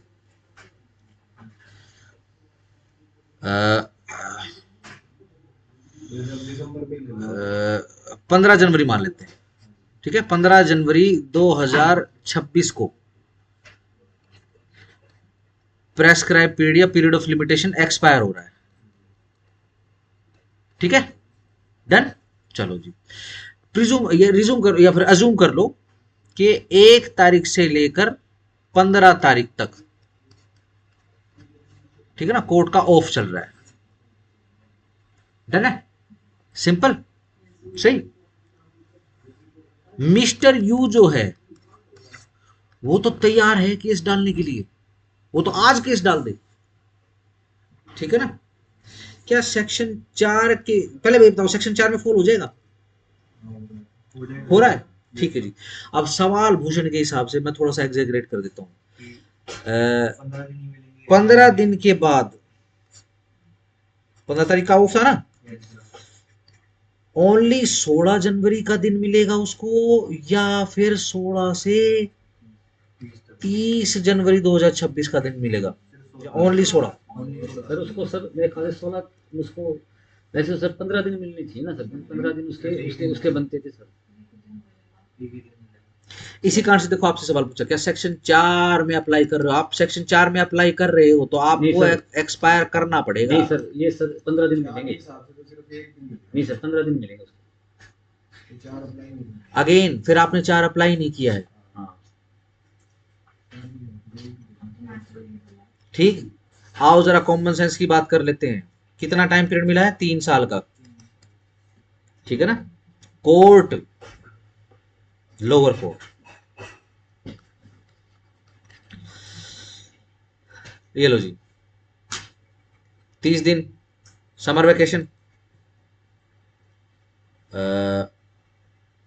8 दिन winter vacation, winter vacation done. 5 दिन दिवाली, 5 दिन होली, ठीक हो गया। 52 संडेज, ठीक हो, गलत तो नहीं बोल रहा? सही है, ये सारी छुट्टियां चलो जी। और ओकेजन्स हैं 15 अगस्त, 26 जनवरी, ठीक है जी, और कई जो है गजटेड छुट्टियां हैं, ले दे के 270 दिन काम हो रहा है। उससे भी कम ही हो रहा है क्योंकि अगर 12 में तो हुई थी कई बार। लो रोहतक में है, स्ट्राइक है, ये लो भाई 250, आपसे सवाल सुन लीजिए, 250 दिन है, 1 साल नहीं गिनोगे? गिनेंगे सर। फिर एक साल गिनेंगे इसको। ये सवाल से पहले मेरे पास मेरे दिमाग में भी आया था कि बीच की जो ड्यूटी है वो तो एक तो ये कहने का सर उधर दिन अगर अभी आप ये बोल रहे हो, अगर आप अभी ये बोल रहे हो कि 15 दिन मिलेंगे, तो फिर आपने यही लॉजिक अप्लाई कर दिया है। यस सर, ये वाली छुट्टियां भी कटनी चाहिए भाई फिर तो। यस अगर गलती से भाई वो जज का वो बीमार हो गया बेचारा, ठीक है जी, ये जो कोर्ट ट्रांसफर होगी, केस ट्रांसफर हो गया, गया 3 साल ना बता 30 बना दोगे, ठीक है ना? नहीं, डेट के हिसाब से 3 साल मिले हैं, फलानी डेट से मिले हैं, उससे 3 साल, बीच में छुट्टी हो, भूकंप आए, कोरोना आए, चाइना अटैक कर दे, कुछ भी हो जाए, ये समय एक निश्चित तारीख पर जाकर खत्म हो जाएगा। सेक्शन 4 अप्लाई कर रहे हो तो आपको लास्ट डे मानना पड़ेगा, जिस दिन कोर्ट क्लोज थी।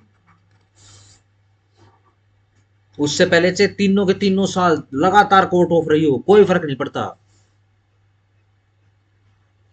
लास्ट डे की बात होगी पीरियड ऑफ लिमिटेशन में, और द लिमिटेशन एक्ट 1963, ठीक है ना?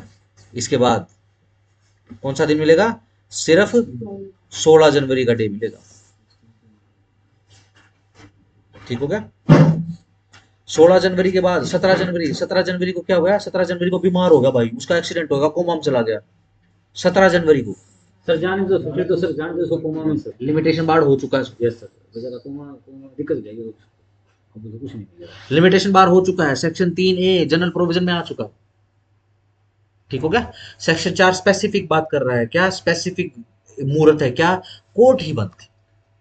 सर ये 16 तारीख को अगर कोमा में चला गया और 2 साल कोमा में रहा तो फिर 2 साल गिने जाएंगे, उसके एक्सक्लूड हो जाएंगे सर। अगर 2 साल कोमा में रहा वो बेचारा, हाँ।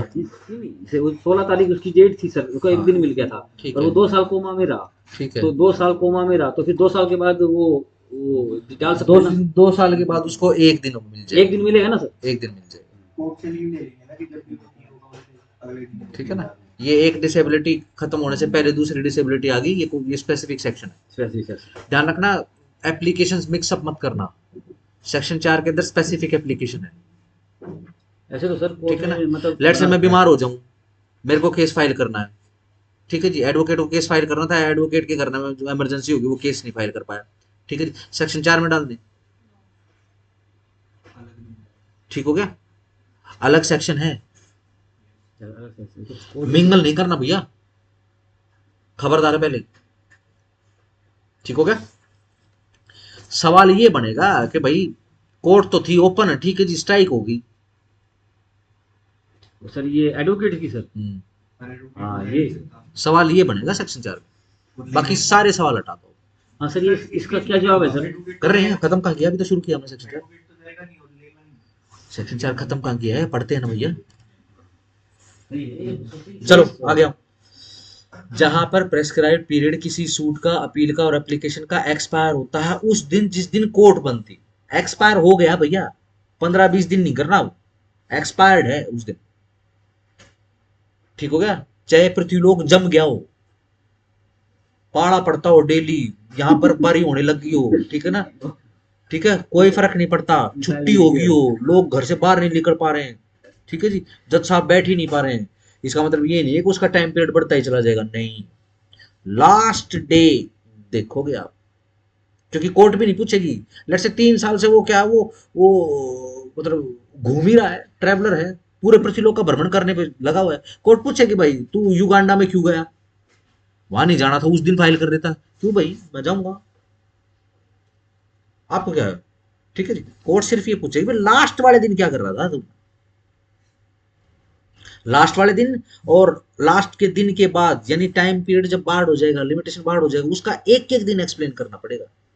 लेट्स से 30 दिन के डिले के बाद आया है, एक एक दिन एक्सप्लेन करेगा। अच्छा, यस, नहीं अभी मैं तो बस भूल गया था सर। ऐसे थोड़ा ना है, ऐसे थोड़ा था, भूल गया तो जा, फिर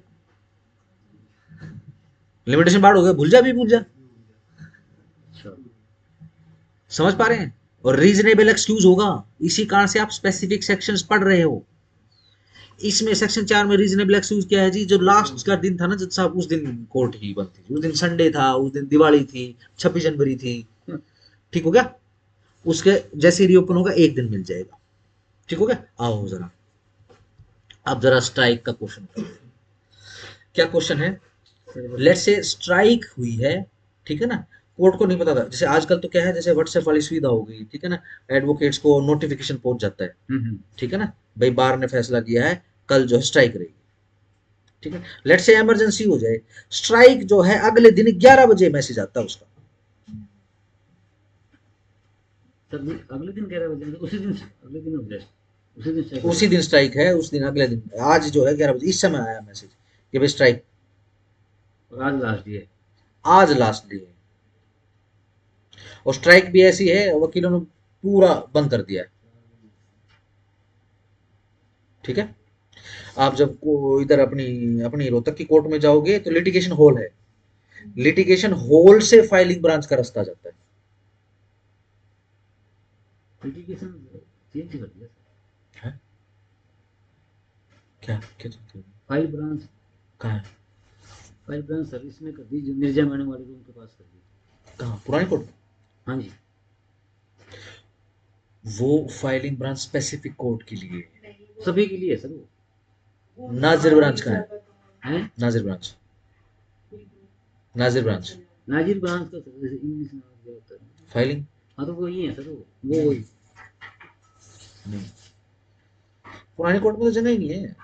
अरे सर कर दी, हम जाते हैं रोज। आप नकल का सवाल लेने के लिए कहाँ जाते हैं?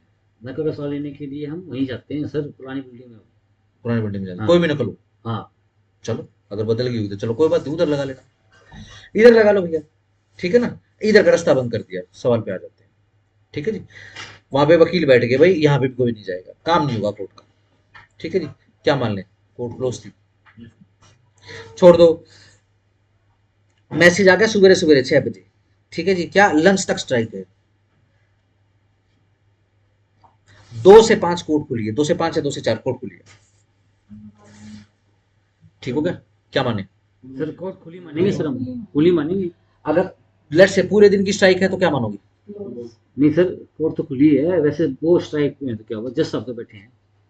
नहीं, जज साहब को फाइल नहीं करते आप फाइलिंग ब्रांच में जाकर फाइल करवाते हैं। पीरियड ऑफ लिमिटेशन में केस इंस्टीट्यूशन की बात कर रहे हैं हम, कोई किसी ट्रायल की बात नहीं कर रहे हैं, हम किसी एप्लीकेशन को प्रूव कराने की बात नहीं कर रहे हैं, हम यहाँ पर सिर्फ और सिर्फ पीरियड ऑफ लिमिटेशन की बात कर रहे हैं। पीरियड ऑफ लिमिटेशन जिस दिन सूट डला है उस दिन चेक होता है, बस बात, ठीक हो गया? दोबारा से आए सवाल के ऊपर, ठीक है जी। अगर पूरे दिन की स्ट्राइक है क्या मानोगे? क्लोज, ठीक है, शाबाश। अगर सब्सटेंटिव समय तक, substantive portion of the working hours अगर बंद है तो क्या मानोगे? इसीलिए एक्सप्लेनेशन पढ़ो, a court shell be deemed, deemed को जरा अंडरलाइन कर देना, ये डीम्ड जहां भी आता है डीड आ जाए, टू बी क्लोज्ड, क्या करेंगे? क्लोज्ड मान लेंगे, ऑन एनी डे, किसी भी दिन, with in the meaning of this section, इस मीनिंग के, इस सेक्शन के मीनिंग के अकॉर्डिंग, इफ यदि during any part of its normal working hours, underline part को जरा अंडरलाइन करो, of its normal working hours it remains closed on that day, ठीक है ना। अब वर्किंग आवर्स कितने होते जरा बताओ? 10 से 5 बजे के बीच में सर। 10 से 5 है, ठीक है, गिनो जरा। 10 से 11 10 से 5 गिनो। 7 घंटे, ठीक है जी, उसमें से 1 घंटा लंच का निकाल लो, 6 घंटे। 12 से 1 लंच होता है, या 1 से 2? नहीं सर, 1 से 1.5। 1 से 2 लगाओ, हाँ 1 से 2 लगाओ सर, ठीक हो गया? 2 घंटे। तो कितने? 6 घंटे, ठीक हो गया? चलो जी, एक पार्ट जो है कोर्ट बंद हो गई है, ठीक है, 6 घंटे हैं, 6 घंटे को पार्ट्स में बांट लो। अगर 2 घंटे भी कोर्ट बंद होगी ना, 2 घंटे की भी स्ट्राइक होगी तो उस दिन मान लेंगे सिर्फ सेक्शन 4 के हिसाब से कि भाई उस दिन कोर्ट क्लोज था ना, अपने हिसाब से थोड़ी ना करोगे, रीजनेबल पार्ट होने चाहिए। सर अगर 1 पार्ट तो घंटे सेकंड का भी हो जाएगा सर, ऐसा करते हैं जज साहब, हमने तो देखो क्या किया, हम तो बहुत बड़े मैथमेटिशियन हैं, हमने 1 घंटे में जो है 60 मिनट निकाली, 60 मिनट में जो है कितने कितने सेकंड है, वो पार्ट नहीं है, ठीक है ना, वो पार्ट नहीं है। पहर समझते हो? पहर, पैर तो सर मेरे ख्याल से सवेरे सवेरे को पैर बोलते हैं सर। क्वेश्चन आता है नहीं आईएएस में और इसमें, अब तो जुडिशरी में जैसे जिक्के वगैरह डालने लगे तो पूछने लगे हैं। पैर। सवेरे सवेरे को बोलते हैं। एक घड़ी बोलते हैं ना, एक घड़ी गुजर गई, हाँ 2 घड़ी, ठीक है ना, पूछते हैं अब, यस सर ठीक है ना, समय की गणना में आता है ये सब, क्या होती है सर एक घड़ी ठीक है ना, मुझे भी नहीं पता है, है? मुझे भी नहीं पता। बेसिकली 40 मिनट को एक घड़ी बोलते हैं। 40 1 घंटे को नहीं बोलते। ठीक हो गया। तो आपको पोर्शन में बांटना पड़ेगा। कितने पैर होते हैं 24 घंटे में? 8 पैर हो गए। दिन में कितने पैर हुए? दिन में 4 हो गए सर। हैं?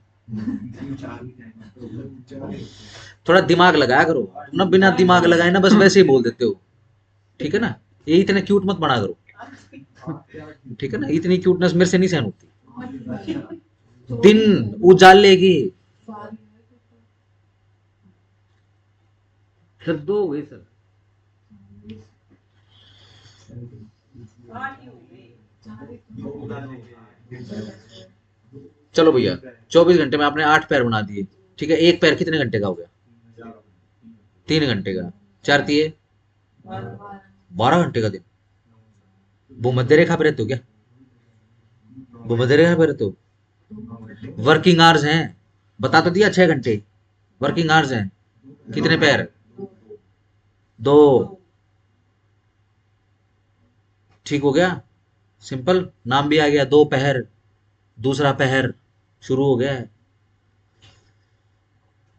सिंपल हिसाब किताब है। अगर एक सब्सटैंटिव पोर्शन जो है, कोर्ट क्लोज हो गई, स्ट्राइक हो गई हो, भूकंप आ गया हो, कुछ भी हो गया हो, ठीक है जी। कई बार स्ट्राइक भी नहीं होती है, होता क्या है कि जैसे मान लो कोई बहुत बड़ा आदमी है, ठीक है ना, यो संत रामपाल फीट पाले, ठीक है ना, सिंपल। वो जिस दिन उसकी पेशी होगी 144 लगा देंगे, ठीक है जी। उसके केस के अलावा उस दिन कोर्ट में कोई काम नहीं होगा। पूरे कोर्ट में सर, राम रिंग में भी यही होता है। ठीक है ना। घेर लेते कोर्ट को, तो उसकी वो क्या होते हैं ये, क्या बोलना उसके चाहिए, सर उसके उसके उसके फैन फॉलोइंग सर। शिष्य, हाँ उसके फैन फॉलो। शिष्य जो भगत, चलिए ठीक है ना, वो घेर लेते हैं, कोई काम भी नहीं होता। और सीधी सिंपल सी बात है, 2 मिनट में भाई साहब शहर फूक दिया था, यस सर बिल्कुल फूक देते हैं सर। बहुत कट्टर होते हैं सर बिल्कुल। ठीक है ना। कटर तो कुछ नहीं, वो फिर वो कटा कट बात है फिर, ठीक है। लेकिन किसी भी वक्त कुछ भी हो सकता यस है, सर कुछ भी। ठीक है ना। तो पुलिस इस तरीके से, क्योंकि 144 लग जाएगी, और बीएनएस की बात करें तो कौन सी लगेगी? 163 लग जाएगी। तो क्या है, पुलिस भैया इतना रिस्क नहीं लेगी, एडमिनिस्ट्रेशन जो इतना रिस्क नहीं लेगा कि फाइलिंग ब्रांच खोल दें। क्या पता वहां पे लठ लेके पहुंच जाए, सर कुछ जला दें सर। अब कुछ भी कर सकते हैं। सर इतनी फाइलें होती हैं सर कोर्ट का, तो हाँ तो वही है ना, तो फिर बंद कर दें, ठीक है। तो क्या मान लेंगे कि जी क्लोज हो गया, ठीक हो गया ना, डन हो गया हिसाब किताब। इसी हिसाब से मान लेंगे इसको, डन। लगे हाथ जरा सेक्शन 5 भी आपको पढ़ा देता हूँ, या फिर इसका मैं आपको केस लॉज वगैरह कराऊँ। देखिए केस लो बता दो। चलो एक वो लिखो जरा, ऑब्जेक्टिव लिखो, हेडिंग बनाओ, सेक्शन 4 की हेडिंग बनाओ, सेक्शन 4 में ऑब्जेक्टिव की हेडिंग बनाओ,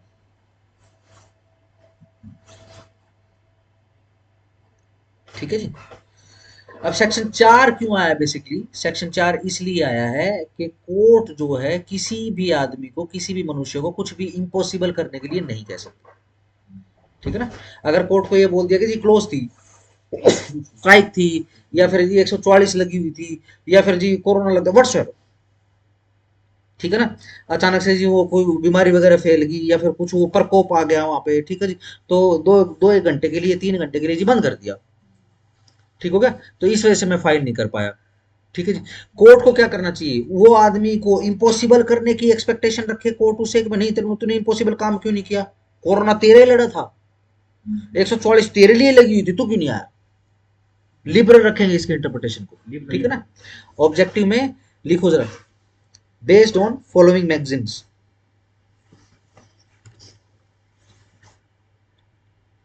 सेक्शन 4 की ऑब्जेक्टिव्स हैं ये, लिखो जरा देख के उस पे बोर्ड पे। लेक्स नॉन कोसात एड इम्पोसिबिलिटी लिया।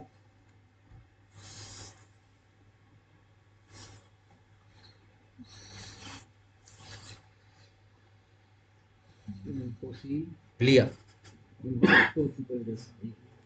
ठीक हो गया जी, लिखो इसका meaning. The law can't compel a person to do the impossible.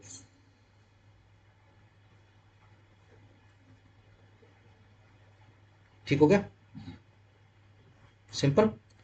देखो लेक्स का मतलब लॉ, नॉन का मतलब नॉन आपको पता ही है। कौशत, ये कैपेबिलिटी से जनित है ये वर्ड, इसी से ही आपका इंग्लिश का वर्ड कोज निकला है, CAUSE। ठीक है जी, और कैन निकला है इससे। एड जो है एक हेल्पिंग वर्ब की तरह होता है, तो इसकी हम बात नहीं करेंगे। इम्पॉसिबल या यस, इम्पॉसिबिलिटी। ठीक हो गया, चलो दूसरी लैटिन मैक्सिम लिखो, जब दूसरा ऑब्जेक्टिव लिखो। एक्टस कुराए नेमिनम ग्रेवाबिट।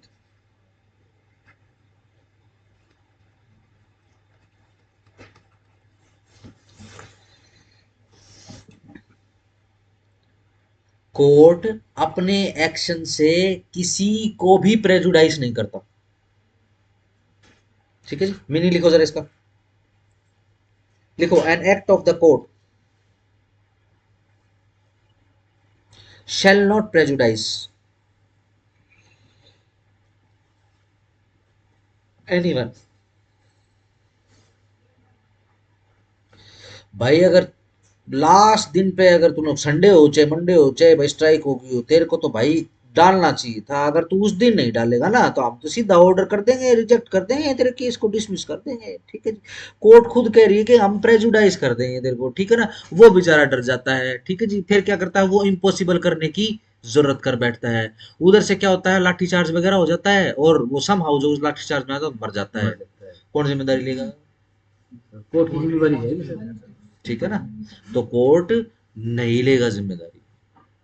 कोर्ट क्या बोलेगा, भैया कोर्ट तो कोई ऐसा काम भी नहीं करता, छोड़ दो। कोर्ट किसी को इम्पॉसिबल कर, ये तो छोड़ ही दो। कोर्ट किसी को इम्पॉसिबल कर, लोग किसी को इम्पॉसिबल करने के लिए नहीं कह सकता। तो मैं कोर्ट भी अपने एक्शन से किसी को प्रेजुडाइज नहीं कर सकती। ध्यान रखना, पहली मैगजीन में आपने लॉ पढ़ा है, दूसरी मैगजीन में आपने कोर्ट पढ़ा है। ठीक है ना, क्यूराई, क्यूरी, क्यूरी की बहन ज्यूरी। तो जैसे कोई क्रिमिनल है, अगर वो एक्सेप्ट नहीं करता है क्या? हाँ तो कोर्ट उसको भी नहीं कह सकता कि एक्सेप्ट करे।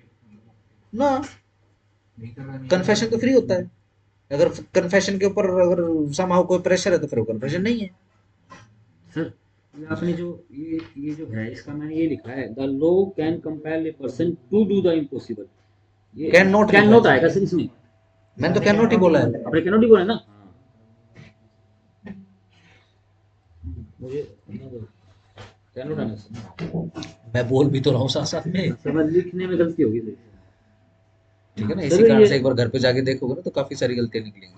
सर ये जो है ना हमारा जो लॉ है, ये तो सर जो मर्डर मर्डर कर देते हैं उनको भी सुधारने का मौका देता है सर। आम आदमी